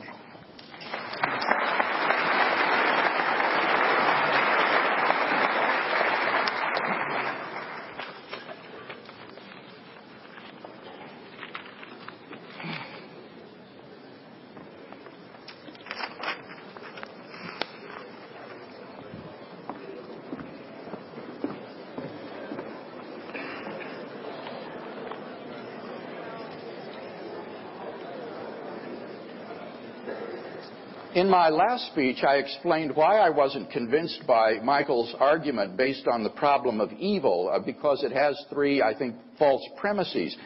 Are my arguments for God any better? Well, let's look at them. In objection to the cosmological, the teleological arguments, Michael doesn't dispute any of the premises, and therefore doesn't deny the conclusion of these arguments. So what these arguments give us is an uncreated, timeless, spaceless, immaterial, personal creator and designer of the universe, which has unfathomable power. Now, what Michael complains is that you haven't shown, however, that this is a full-blown conception of God, that he's omnipotent, omniscient, morally perfect. Granted, but I'm working here with, I think, a common-sense minimal definition of God. For example, in the famous debate between Bertrand Russell and Frederick Copleston, Copleston said, "By God, we mean a supreme personal being distinct from the world and the creator of the world." To which Bertrand Russell replied, "I accept this definition." So I'm working with a concept of God here, I think, that is an acceptable and ordinary conception. Indeed, think about this, please. It would be a bizarre form of atheism for some atheist to say that he believes that there is a timeless, spaceless, immaterial, personal creator and designer of the universe who has unfathomable power, is the source of absolute moral values, and raised Jesus from the dead. And yet that's the position that Michael would be defending this evening. So I think that I have demonstrated atheism, and especially when you take all of the arguments together, they do constitute a powerful cumulative case for, I think, a God concept. Now, as for Dr. Tooley's argument against these arguments being for God, he appealed precisely to that controverted theory of logical probability, which I disputed in my last statement. Let me say more about this. What is correct about Dr. Tooley's assertion, I think, is that in the complete absence of evidence, there is a sort of symmetry of ignorance about competing views. We'd have no idea which is true. But Dr. Tooley interprets this to mean that the competing options are all equally probable, and that's false. To see why, consider an illustration that's offered by the mathematician Peter Wally of a closed bag of colored marbles. If you reach in and pull out a marble, what's the probability that the marble will be red? Wally says, and I quote, "A naive answer is to say that because there are two possible outcomes, red or non-red, and no information to favor either, the probability must be 1/2. But one could apply the same principle to the colors blue and green instead of red. And they cannot each have the probability 1/2. Any precise assessment becomes quite arbitrary. So according to Wally, the correct answer is to say, I don't have any information at all about the chance of drawing a red marble, and I don't see why I should bet on or against red at any odds. Wally then goes on to offer a different theory of probability, which assigns not precise values to the different alternatives, but intervals. For example, in the absence of any information about the color of the marbles in the bag, the model assigns the vacuous probability of 0 to 1 for drawing a red marble, which is just what it should be in a state of complete ignorance. So applied to the question of the existence of God, it means that in the absence of any evidence whatsoever, we simply should have no opinion about the issue in question. There certainly wouldn't be a presumption such as Dr. Tooley imagines. So I think that the arguments that I've given, the premises of which and the conclusions to which are undisputed, at least in the case of the first two, are good arguments for a personal creator and designer of the universe. What about the moral argument for God's existence? Here, Dr. Tooley says, in response to the premise that without God there are no objective moral values and duties, that many philosophers defend theories of moral realism that are atheistic. Certainly they do, but I maintain that there's no good reason to think that those theories are true. They have an absence of explanatory power for the moral values and duties that they affirm. They typically just assume that human beings, for example, have intrinsic moral value. Shelley Kagan, in his book The Limits of Morality, has said that this need for explanation in moral theory cannot be overemphasized. He says one of the things we want our moral theory to help us to understand is how there can even be a moral realm and what kind of objective status it has. He says unless we have a coherent explanation of our moral principles, we don't have a satisfactory ground for believing them to be true. So I would just ask Dr. Tooley to give us a moral theory that would offer some sort of explanatory ground for why we think human beings have, for example, intrinsic moral value or the moral duties that we do. Notice that if you adopt some sort of moral realism, which just says there are abstract moral values like justice or kindness or whatever, that can't explain the nature of moral obligation. Just because there are abstract moral values, there are also abstract moral vices like greed, rapacity, and hatred. What obligates me to align my life with one set of abstract values rather than another? I can't see any ground on naturalism for moral obligations or prohibitions because there isn't any person or authority to issue such moral imperatives. So it seems to me that in the absence of any sort of ground for affirming the value of human beings in the presence of moral duties, it's more plausible on a naturalistic view to simply take these to be the sociobiological spin-offs of evolution, essentially illusions of moral grandeur on the part of Homo sapiens on this planet. What about the well, and then of course it does follow, however, that if you do agree with me that certain things really are wrong, that there really is evil, for example, then it follows that God exists. What about the resurrection of Jesus? Here he says, the most that would follow from your argument is that Jesus was raised by some supernatural being or other. I would care to disagree. I think that given the historical context of the resurrection of Jesus, namely Jesus' own unparalleled life and claims and his execution for blasphemy, the most plausible explanation is that the supernatural being that raised Jesus from the dead was the God of Israel. Jesus proclaimed that he was the absolute revelation of the God of Israel. And if Jesus has been miraculously raised from the dead, then given that historical context, I think it is the best explanation to say that the God of Israel has publicly vindicated Jesus of Nazareth by vindicating those allegedly blasphemous claims for which he was crucified. Notice that Dr. Tooley didn't deny any of the three facts, the empty tomb, the post-mortem appearances, or the origin of the Christian faith, so that I think that on the basis of the resurrection we have good grounds for believing the God of Israel. Finally, as to personal experience, he says there are other experiences. But look, I'm not trying to deny, for example, Muslim experience. I think a Muslim is justified in believing in God on the basis of experience, unless there's a defeater for that. And I think there are defeaters for Islam. I think there are good reasons to think Islam is not true. But what is absent in tonight's debate is any good defeaters of the Christian view of God. In the absence of those defeaters, I think I'm perfectly rational to continue to believe in God on the basis of His personal reality in my life.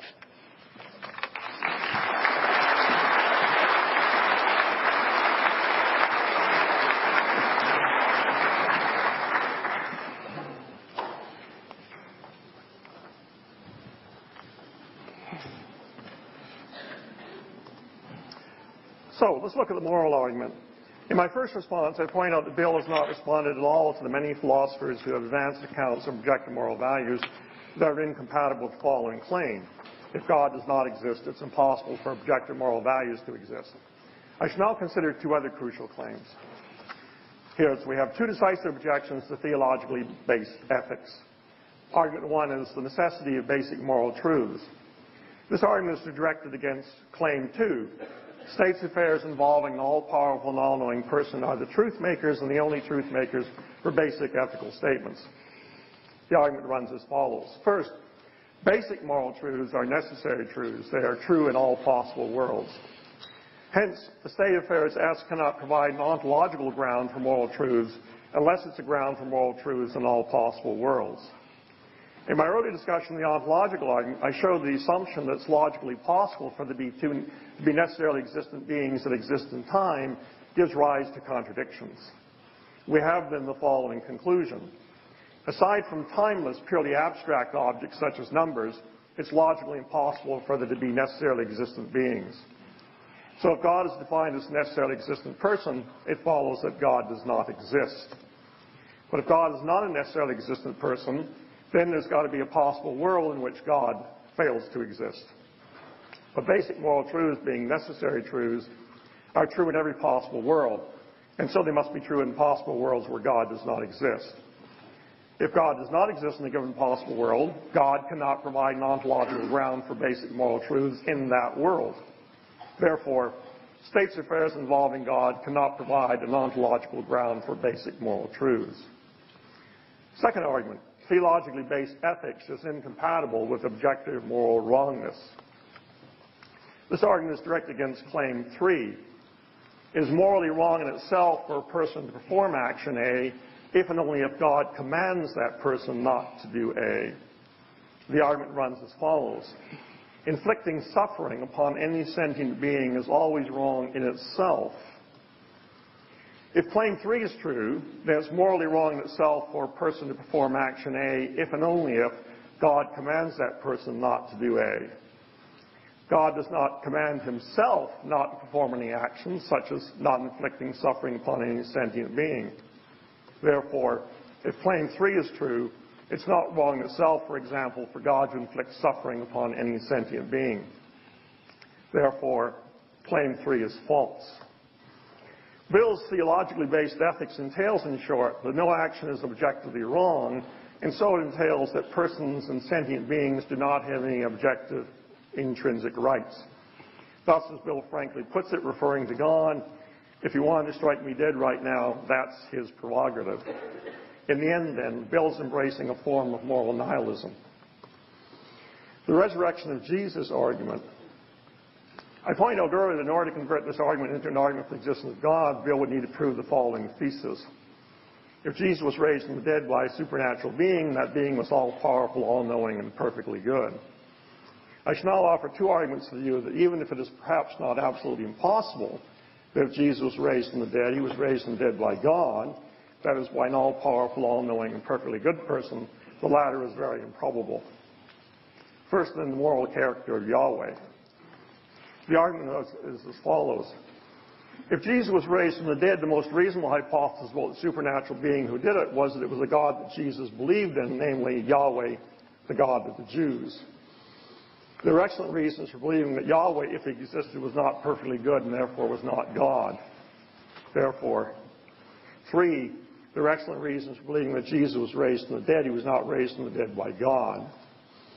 Crucial claim here is two, so let me now indicate very briefly the type of support that can be offered for that premise. According to the Old Testament, Yahweh destroyed all life on earth in the great flood, including all men, women, and children, except for Noah's family and the animals on the ark. He killed all the firstborn Egyptian children. He ordered Saul to kill all the Amalekites, spare no one, put them all to death, men and women, children and babes in arms. He declared that people should be put to death for a long and exciting list of reasons, including striking one's mother or one's father, being a son who is uncontrollable, sacrificing to a deity other than Yahweh, being a woman who is not a virgin when she gets married, and many, many more. Finally, when we turn to the New Testament, we find that among Yahweh's creations is hell, a place of eternal torment, and second, that hell is where the majority of human beings will wind up spending eternity. Again, I quoted this before, but enter by the narrow gate. The gate is wide and the way is easy that leads to destruction, and those who enter by it are many. The gate is narrow and the way is hard that leads to life, and those that find it are few. The conclusion, in short, is the actions that are attributed to Yahweh, both in the Old Testament and the New Testament, provide excellent evidence for the following conclusion. If Yahweh exists, it's extremely improbable that he is anything other than a profoundly evil deity unworthy of worship. 5. The beliefs and character of Jesus. My second argument concerns the following question. How likely is it that Jesus would be resurrected not by an evil deity such as Yahweh, but by God, defined as an all-powerful, all-knowing, and perfectly good person? My answer is that given the beliefs and character of Jesus, that's very unlikely. First of all, Jesus had a number of false beliefs about the world, including a belief in demonic possession, and perhaps most strikingly, a belief concerning his supposed second coming, which he claimed would take place very soon after his death. Quote, "But the Son of Man is to come in the glory of his Father with the angels, and they will give each man the due reward for what he has done. I tell you this, there are some standing here who will not taste death before they've seen the Son of Man coming in his kingdom." There are many, many verses related to that. Secondly, Jesus had some very unsound moral beliefs. For example, Jesus accepted the Old Testament teaching that the man who curses his father or mother must suffer death. Thirdly, Jesus did not disapprove of a world where he thought that most of mankind were going to be tormented forever in hell, a fact that points to a serious defect in the character of Jesus, since it betrays an enormous lack of humanity. In addition, Jesus exhibited a very vindictive attitude towards anyone who questioned his teachings. Quote, "If anyone will not receive you or listen to what you say, then as you leave that house or town, shake the dust of it off your feet. I tell you this, on the day of judgment, it will be more bearable for the land of Sodom and Gomorrah than for that town." Would an all-powerful, all-knowing, and perfectly good God resurrect a person with such false beliefs about the world, or with such badly mistaken moral beliefs, or with the character was vindictive and viewed as morally acceptable in a world where the majority of the human race would be confined to a place of torment from which there was no escape or relief? My answer is that I believe it's very unreasonable to believe that an all-powerful, all-knowing, and perfectly good God would raise such a person from the dead. Thank you.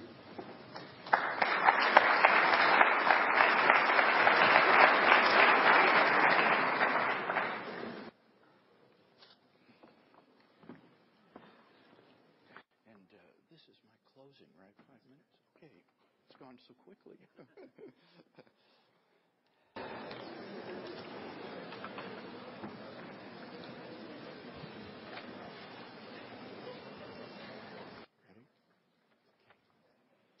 In my closing statement, I'd like to draw together some of the threads in this debate and see if we can come to some conclusions.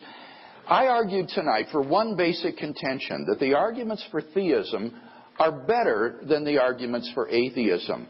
Is that the case? Well, that depends upon the arguments for theism and atheism that have been offered. What about the arguments for atheism tonight? Well, unfortunately, Dr. Tooley hasn't responded to any of my critiques of his arguments. So, given that I have argued on the basis of 4 different principles that it has at least 3 false premises in it, we can't conclude that there have been any good arguments offered for atheism tonight, and of course I'm not going to have a chance to further respond to anything he says in his final statement. So I think we have to conclude that there have been no good arguments given for atheism tonight. What about my arguments for theism? Dr. Tooley hasn't disputed the cosmological argument or the teleological argument. Neither did he respond to my defense of thinking these to be significant arguments for theism. Remember, we said it would be a very bizarre form of atheism to grant the conclusions of these arguments. And in fact, in his last speech, Dr. Tooley seemed to be willing to go so far as to grant that the Bible, the biblical God exists, that the God of the Bible exists, but he just wouldn't regard that God as being a good God and therefore not perfectly good and omniscient and omnipotent and the rest. Well, I'm almost tempted to say, well, I'm just going to content myself with having demonstrated that the God of the Bible exists. And if he doesn't like that God, well, he can take that up with God. But it seems to me that having demonstrated that, I've done all that is required of me. What about the moral argument for God's existence? Here, in his last speech, Dr. Tooley's defense came down to saying that a necessary being cannot exist in time. But here I have to apologize. I missed the argument for that. I heard him assert that 7 is timeless, the number 7, and God is not. But I didn't see why that was a demonstration that God can't be metaphysically necessary. Indeed, God is timeless without the universe. But I think when he creates the universe, he enters into time. And I don't see any reason that would affect the necessity of God's being. Dr. Tooley also says that it is always wrong to inflict suffering on a person. But I already disputed that in my response to his argument. I said that wrongness is person relative, and that indeed God does have the right to inflict suffering and death on us if he should choose to. God is the author and the giver of life, and if he chooses to take life, that's his prerogative. He doesn't have the same moral obligations that we do. Indeed, I would say that God doesn't have any moral duties at all because he doesn't issue commands to himself. Does that mean God can just will anything? No. He is constrained by his own nature. As a being who is essentially good, kind, compassionate, fair, he could not will, for example, that hatred be good and love be evil. He could not will that we should have other gods before him and worship them. His essential nature constrains his commands. Finally, Dr. Tooley, then let's turn to the resurrection of Jesus. Here, his argument is purely philosophical, not historical. He says the moral character of Yahweh is such that Jesus couldn't have been raised by a perfectly good God. Perhaps the God of Israel, as I've argued, but not a perfectly good God. Well, it seems to me that what this is an argument against is against biblical inerrancy. It's against taking the Old Testament to be an inerrant record of the exploits of the God of Israel. And a person who doesn't believe in biblical inerrancy could simply say, I don't accept that. I don't accept some of these characterizations.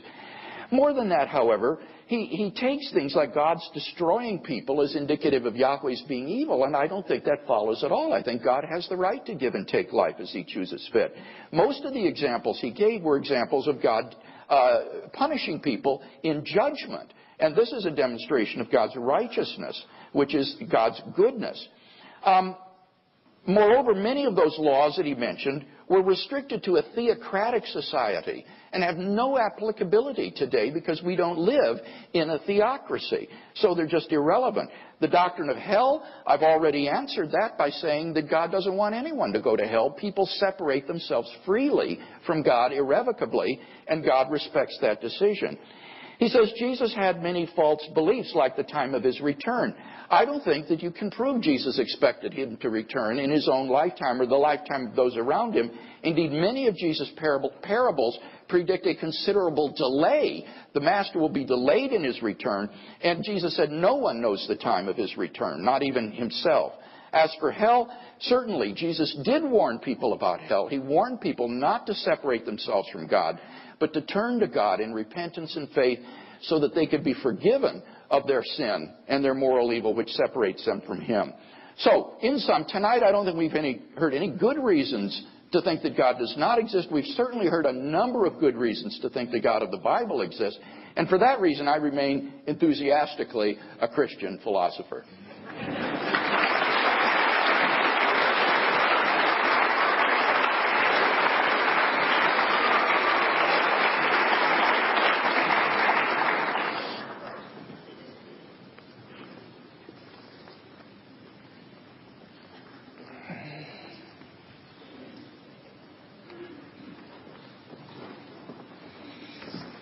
Let me begin by commenting very briefly on the main move that Bill has made.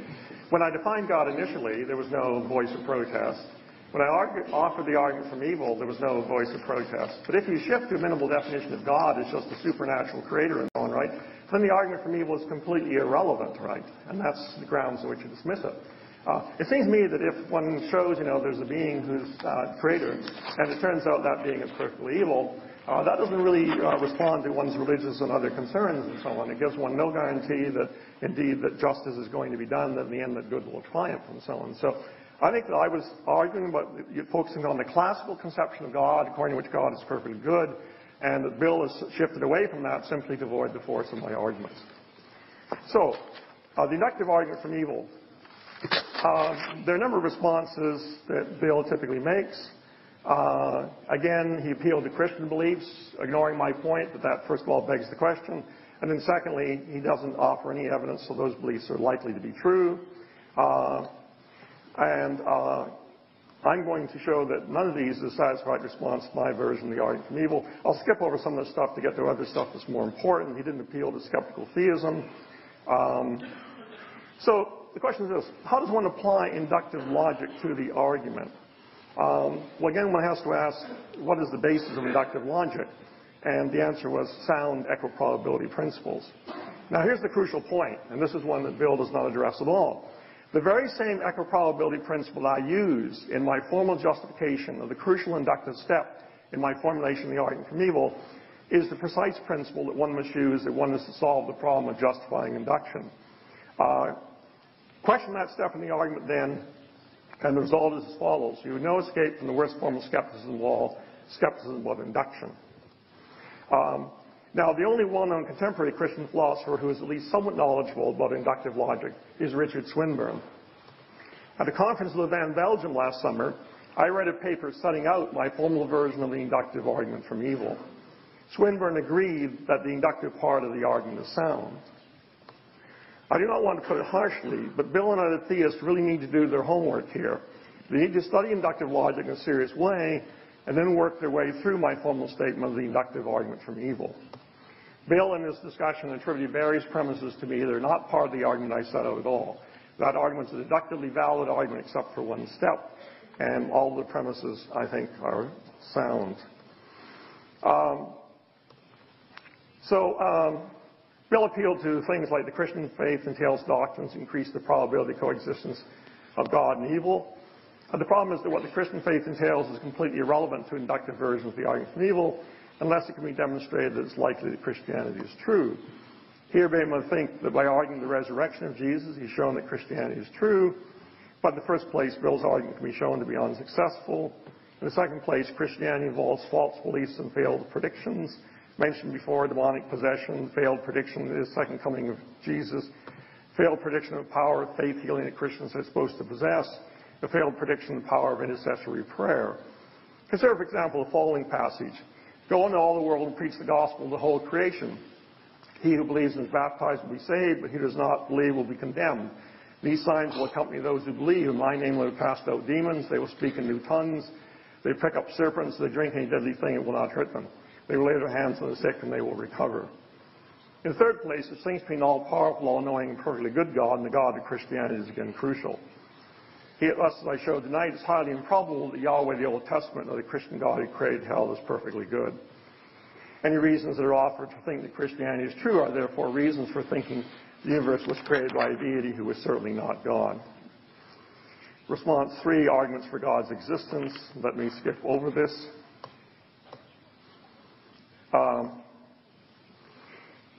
Arguments from religious experience certainly won't do the job to block the argument from evil. Neither will the sorts of arguments that Bill relies upon. And so they will not defeat the argument from evil. Arguments that may seem promising, a logical argument and a moral argument. I also demonstrated tonight that both of those arguments are open to decisive reputations.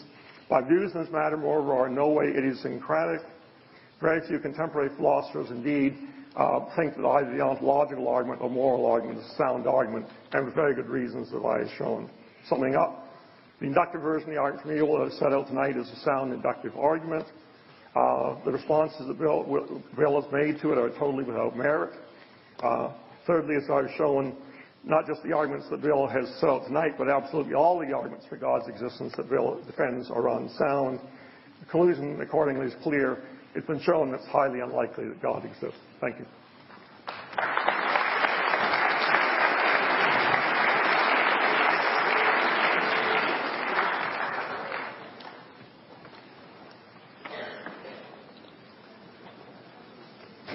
Okay, we want to take this time now to go to questions and answers. Let me just remind you that if you have a question for Dr. Craig, you want to line up at this microphone here. If you have a question for Dr. Tooley, at this microphone here. We will alternate questions for the debaters, beginning with Dr. Craig. Each debater will be given 2 minutes to respond to the question. The other debater will have 1 minute for counter response. Maybe we might need it. And I understand we're going to take about a half an hour, Mr. Helms, about a half an hour for Q&A, which means it's possible that you could be standing in line for the entire half hour and not get your question asked. So just be prepared for that eventuality. That's bound to happen, I suppose.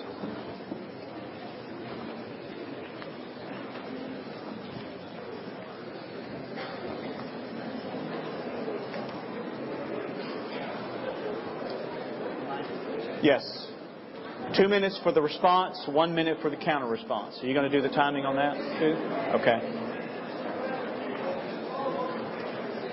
Are you ready, Dr. Craig? Yes. Yeah. Yeah. Dr. Tooley? Yes. Okay.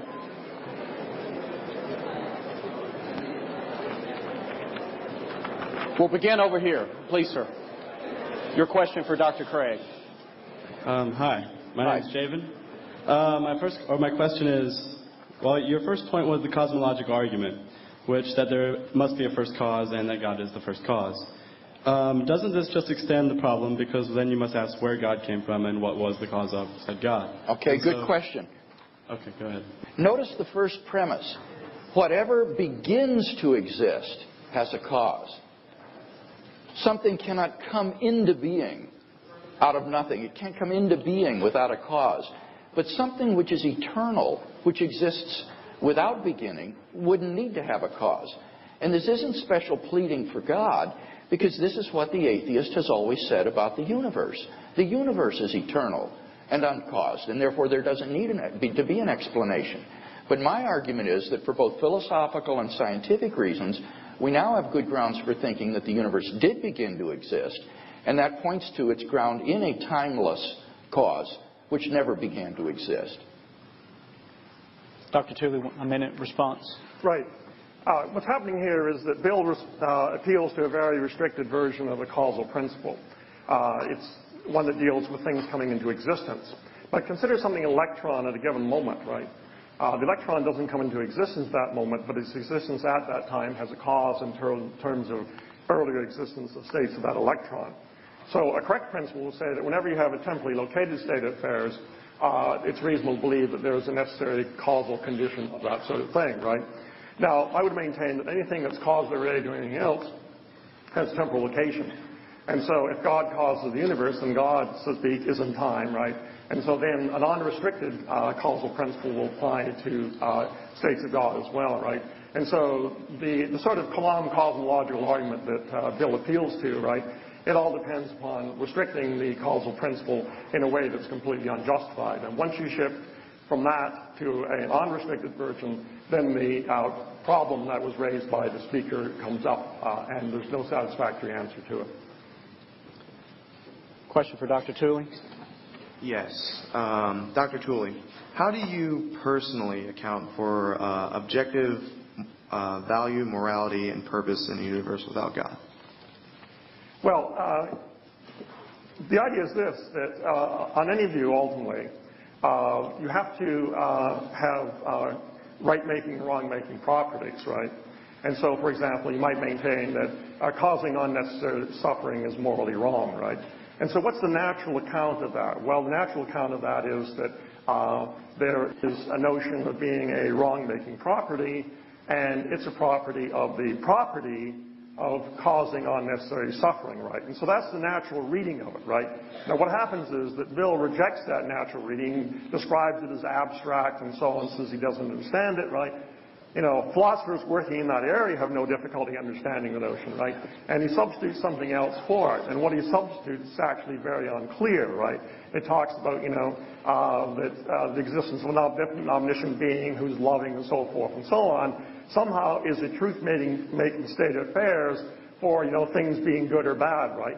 But he gives no account in any of his articles or any of the debates, right, about how that works, okay, right? And as a matter of fact, there is no satisfactory account. There is an account you can give. You can try to bring in, so to speak, a definition of moral properties in terms of God. But Bill himself is well aware that that sort of version of a theologically based ethics is open to a Euthyphro-style objection. So his goal is to evade that, right, and avoid it. But if you're going to avoid it, you have to give an account of how states involving an omniscient person can be a truth maker for basic moral statements. And Bill has never offered any account of how that's possible. Well, I noticed that Dr. Tooley, rather than giving an account of his own explanation for objective moral values, tried to turn the tables and use it to criticize me. In fact, the view that I've defended, divine command morality, is defended by a number of eminent philosophers today, including people like Robert Adams in his book Finite and Infinite Goods, Philip Quinn, William Alston, Jean-Marie Idziak, and many others. As for Dr. Tooley's view, you see, he says, well, wrong-making property, that means it's a property which causes unnecessary suffering. But honestly, for the life of me, I can't see why on naturalism it's wrong to cause unnecessary suffering. Animals do this all the time. And on atheism, that's all we are, is just relatively advanced primates. Primates with somewhat more complex nervous systems. So I can't see any reason to think that that is a wrong-making property. Moreover, that theory is really completely inadequate as an ethical theory because it doesn't tell us what is good. It only would tell you what's wrong. Time. So I'm not persuaded he's answered the question. A question for Dr. Craig. We've heard arguments for the existence of God and against the existence of God. Wouldn't it be reasonable to conclude that we just don't know enough to say whether he exists or not? Well, if you think that the arguments are evenly balanced, but I don't think they are. I certainly don't think in tonight's debate that it's evident that they're evenly balanced. I think it's been rather one-sided myself. So I think that my basic contention is true. Certainly there are arguments for atheism. I acknowledge that, and they have some force. But on balance, the arguments for theism are better. And so I think if you follow the evidence where it leads, you'll be a theist. 1 minute. Right. Well, I mean, Bill has attempted to turn this debate into a debate over naturalism versus supernaturalism, right? And so I don't know if you're thinking about that, right? But this is not a debate about supernaturalism versus naturalism. It's a debate about the existence of God, right? And I think that the argument from evil is an extremely natural argument. You go back to Job and so forth and so on, thinking about the problem of evil. I think it naturally strikes people that suffering and so on experienced by the innocent, including young children, right, is a prima facie objection to the existence of God. And the question is whether you can develop that into a solid argument, right? And the only way to attempt to do so is by bringing inductive logic to bear upon the question. I've done this in detail in Knowledge of God. I look at the main approaches to inductive logic, state description, structure description, and so on. Bill simply responds by, in effect, embracing inductive skepticism, right? The basic principle I use, the equiprobability principle, right, is an extremely plausible principle, not rejected in any system of inductive logic that I know of, right? And it leads to both a sound account of the argument from evil, and it provides an answer to inductive skepticism. Time. Reject that principle, and the situation is hopeless. Question for Dr. Tooley. Yes, Dr. Tooley. You stated that unnecessarily causing suffering on sentient beings is a wrong-making property. Is that a starting principle or a self-evident truth, or is there a wrong-making property that makes that a wrong-making property? Do you see what I mean? Well, there are various ways one can go. Some people want to instead take things back to the satisfaction and frustration of desires, right? If you went that way, then you say that, that the reason it's wrong to cause suffering is that their desires, e.g.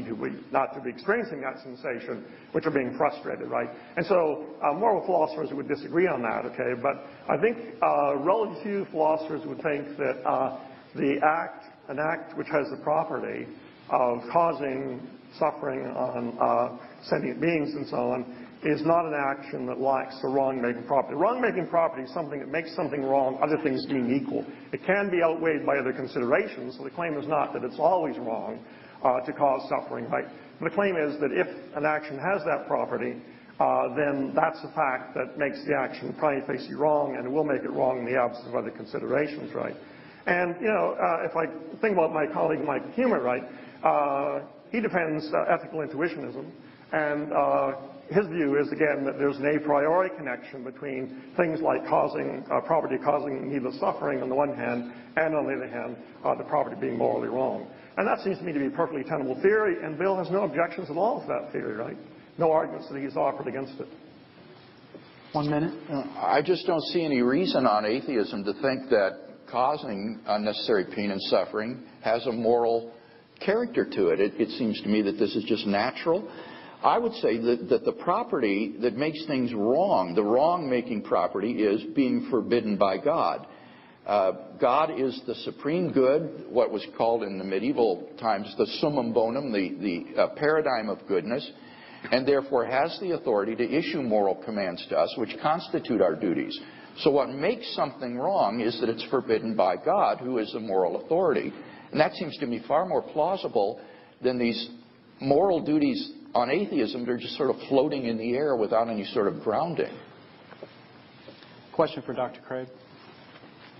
Yes, Dr. Craig, I'm a Christian, so I'm not opposing your position on the existence of God, but rather a statement that you made this evening, which I've also heard made in previous debates, that an actual infinite is impossible, or infinity is merely an idea.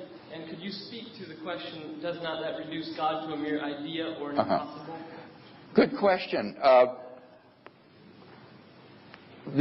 think we need to distinguish between what one could call a quantitative infinite and a qualitative infinite. The infinity of God is not a quantitative infinite. It doesn't mean that God is made up of an infinite number of definite and discrete parts. When theologians talk about God's infinity, they mean it in a qualitative sense, that God is morally perfect, omnipotent, omniscient, omnipresent, and so forth. It's not a quantitative concept. In fact, I would say that there really is no attribute of God called infinity. The word infinity is just an umbrella term for expressing all of God's superlative properties. Omnipotence, omniscience, moral perfection, eternity, and metaphysical necessity. If you took all of those away, there isn't any property left over called infinity. That just is an umbrella term for all of those omni attributes. And none of those need involve a mathematical, quantitative concept of an infinite number of definite, discrete parts. So I don't think my argument against the mathematical infinity being instantiated in reality has any bearing on God's qualitative infinity. 1 minute response.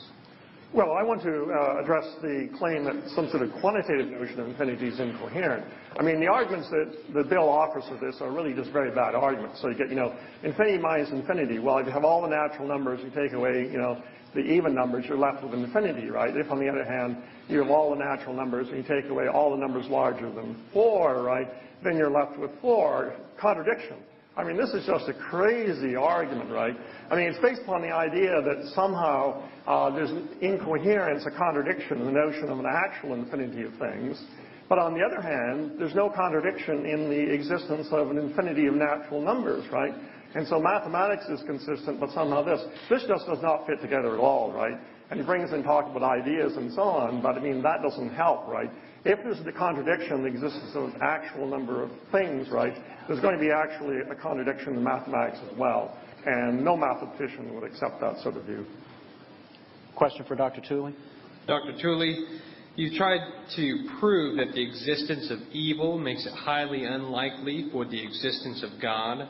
How do you account for all the good in the world? Well, the existence of good is irrelevant to the argument, right? Okay. I mean, if on the other hand, the question was, is there a perfectly evil being in the world? Then you could run precisely the same argument, right? You could argue that there's good, in the world, that we don't see any, so to speak, bad-making properties associated with it, and so on. And so there'd be a good argument against the existence of a perfectly evil being. But I mean, the logic of the argument is such that basically you look at something that's morally wrong, right? Like the Haitian earthquake, right? And you say, look, if those are all the properties it has, the ones that we see, right, then surely a morally perfect being could not allow that. Now, Bill will disagree. Bill will say God created all life and so on, and so he can wipe it out at any time. But that's just a morally crazy view. I doubt very much you think that, right? So suppose you don't agree with him about that. Suppose you think that, God can't just annihilate people right, left, and center anytime for any reason he pleases, right? He needs a justification for it, right? And so you look at the Haitian earthquake, right, and you see that it has this immense wrong-making property. Again, Bill denies this, I think, with great implausibility, right? He says, no, nothing wrong with that, okay, right? I think we believe that allowing suffering of that sort to happen to innocent individuals, allowing them to be killed and so on, those things are seriously wrong unless there are counterbalancing properties. Then the basic idea of my argument is you consider the possibilities. It could be there's some unknown right-making property that cancels that out and makes it morally permissible to allow it. But from a logical point of view, it's just as likely there's an unknown wrong-making property that puts things in the other direction. And when you perform the calculations, it turns out that the likelihood that the action is morally wrong, all things considered, is greater than 1/2. And so the goodness doesn't enter into the argument. I've already argued tonight that the atheist does face a problem of good, namely to give any account of why there would be objective good and evil in an atheistic world. But let me say something in reply to the Haitian example. I've argued that God's primary purpose for human history is to bring the optimal number of people freely into relationship with himself. And we have no idea how the different evils and disasters in the world contribute to this. And I recently received an email from a fellow in Haiti, Seth Barnes, a missionary there. And this is what he wrote about this. He said, something as remarkable is happening over there. It's unprecedented in my experience as a missionary. Revival is too small a word for what we saw in Haiti. Often we weren't able to move our vehicles because of the parades of people praising Christ. Everywhere there were prayer meetings, groups as small as 20 or as large as 60,000. 3 months ago, the pastors of Haiti prayed for revival. They prayed that God would shake their land. They prayed that he would tear down the strongholds. The spiritual atmosphere of the country is completely different now. Voodoo priests, by the hundreds, have given their lives to Christ. Time. And I maintain that God can permit this sort of natural suffering in order to bring people freely into his kingdom and give them eternal life forever. Question for Dr. Craig. Dr. Craig. I'm sorry. Wait a minute. I've been following your work for some time now, probably 2 or 3 years. In your opening speech about the resurrection of Jesus, you listed 3 facts. Yes. Now, in former debates that I've listened, you list 4. Yes. And the 4th one being the burial of Joseph Arimathea. Yes. Now, why did you leave it out? And secondly, with the burial of Joseph Arimathea not being a fact, then how do we establish the empty tomb? I left it out for time reasons. When I debate a Muslim theologian, I'll include a 5th fact, namely the crucifixion, because Muslims deny that Jesus was crucified, and yet this is an undeniable historical fact recognized by all historians. So there's the crucifixion, there's the burial by Joseph of Arimathea in the tomb, and then the 3 facts that I mentioned tonight. And in the interest of time, I mentioned the 3 and argued that the most plausible explanation is the resurrection. But as you know from my written work, I'm prepared to defend the historicity of all 5 of those facts and do so in my published work. I just want to emphasize, this is the majority view among New Testament historians today, that these facts are established. This isn't the view of just conservative or evangelical scholars.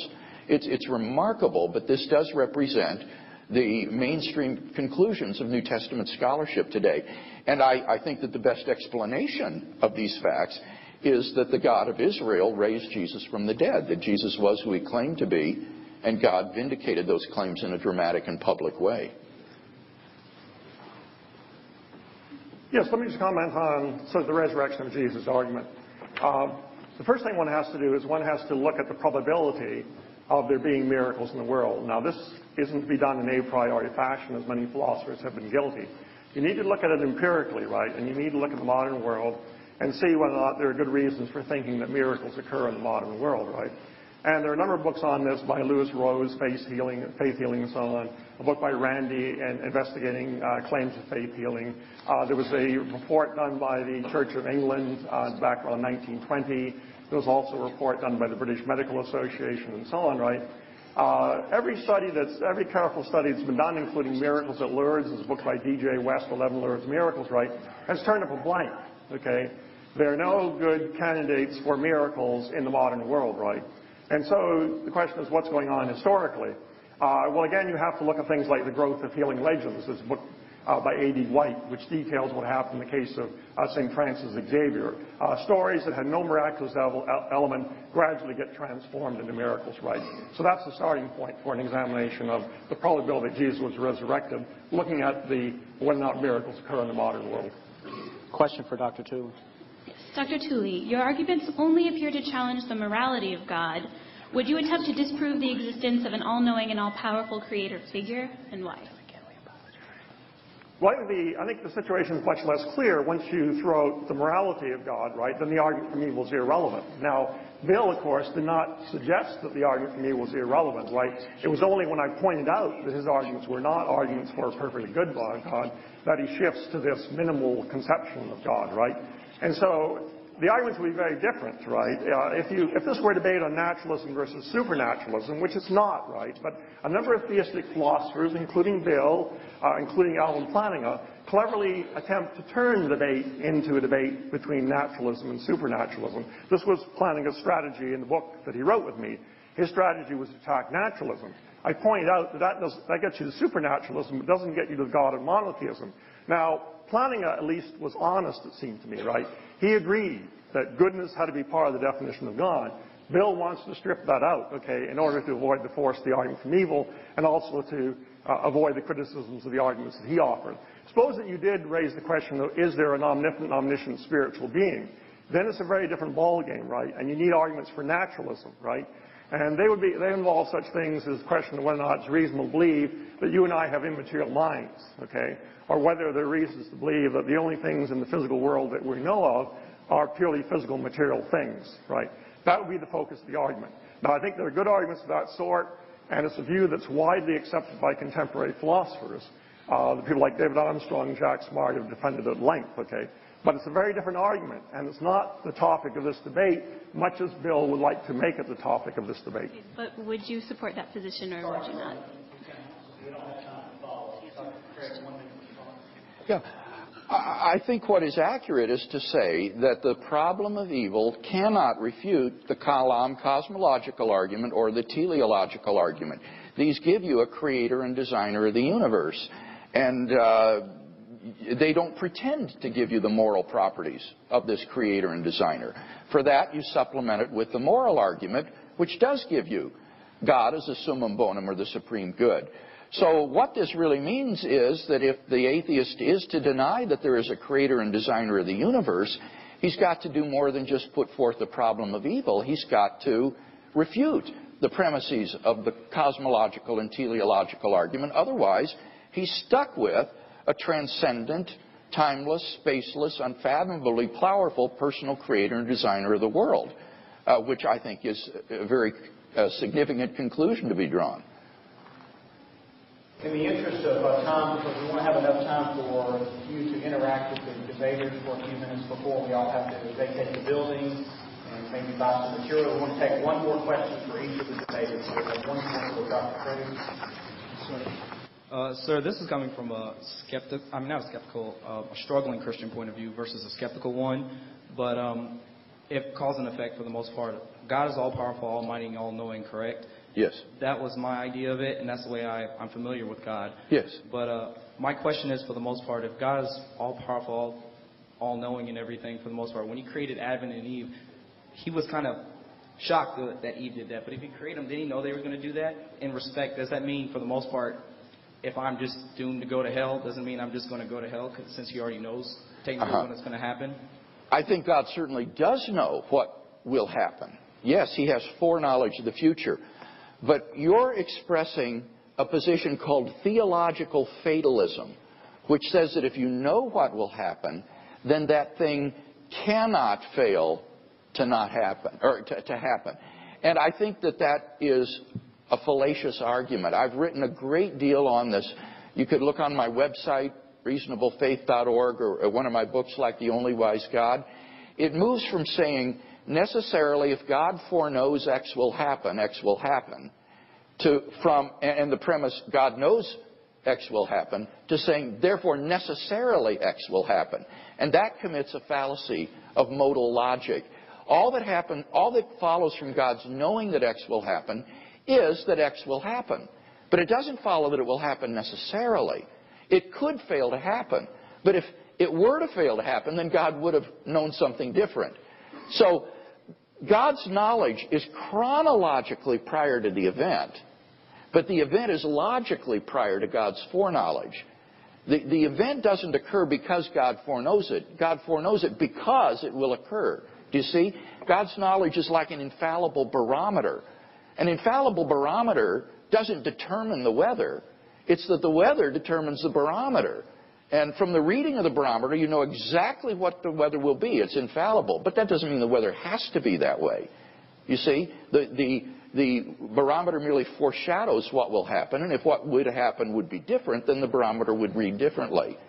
So there's no kind of fatalism that results from divine foreknowledge. You still have the freedom to do A or not A. And whatever you do will determine what God foreknew. 2 points. One is that the idea of divine foreknowledge is deeply problematic. What it presupposes is that later events can cause earlier events. Now, the philosophical jury is not in on whether or not that's logically possible, but there are a number of people who have attempted to show that backwards causation running from later events to earlier events is logically impossible and gives rise to a contradiction. And you can show that attempts by people like David Lewis and so on to get around that are unsatisfactory, right? So divine foreknowledge is very problematic. But secondly, to come to the notion of hell, at various points, Bill has said, defended hell, okay? But I mean, think about a being who's perfectly good, right? Now, the question is, why would you think that being would set up the world in such a way that if you don't believe certain things or if you do certain things, you'll wind up in a place that's a very unpleasant place that you'll never be able to get out of? It seems to me that a truly good God would leave the door open for prodigal sons and daughters to return at any point. If the door is locked on hell, that's something God has done, right? If there's no escape from it, right? And that seems to me to be a radically unsatisfactory conception of a being that one wants them to go on to describe as perfectly good. So I think that idea should be rejected. Yes, you seem to use inductive reasoning a great deal in your argument. And the definition that I have heard is using specific examples to draw general conclusions, correct? So I was wondering if, by the definition itself, if inductive reasoning is capable of yielding absolute certainty of anything. Okay, well, first of all, let me say that the conception of inductive reasoning that you've been exposed to is an unsatisfactory conception. It's a conception you find in the philosopher David Hume, where you look at various instances. Here's a raven, it's black. Here's another raven, it's black. Probably the next raven is black, or probably all ravens are black, okay?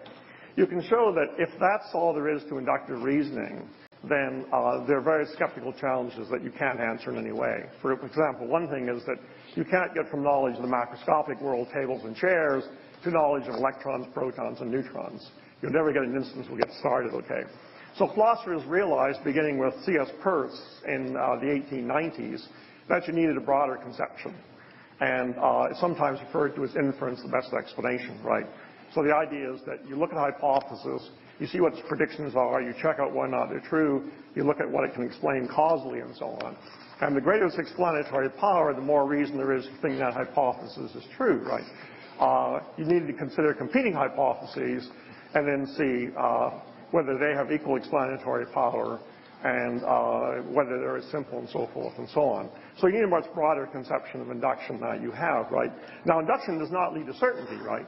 But the idea is, if you've looked at 1,000 things with a certain property and you found they have another property, right, then the idea is the probability that the next one has that property is greater than it would have been before you examined the 1,000 things, right? So the idea is that induction can gradually raise the probability of something, right? And as I say, the sort of principle I appeal to of equiprobability can show how that's done, okay? And that's not a trivial task because on many conceptions there's no way of showing that induction is a sound method. So its soundness consists in raising the probability of hypotheses, right? It doesn't consist in showing you that something's absolutely certain. It can't do that. Yeah.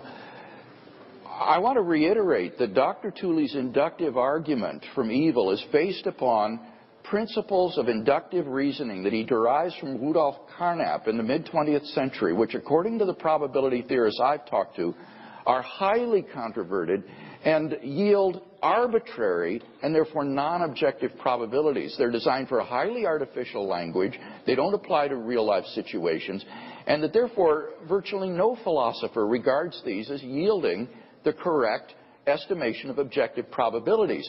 Instead, we need an alternative approach to justify inductive reasoning, such as I offered tonight from Peter Walley's article in the Journal of the Royal Statistical Society entitled Inferences from Multinomial Data, Learning About a Bag of Marbles, where this professor of mathematics justifies a robust Bayesian approach that doesn't depend upon these controverted principles that Dr. Tooley relies on, and that are at the very heart of his inductive argument for evil. If those principles go, the whole argument goes down the drain. And for that reason alone, I think that his argument against God tonight is a failure.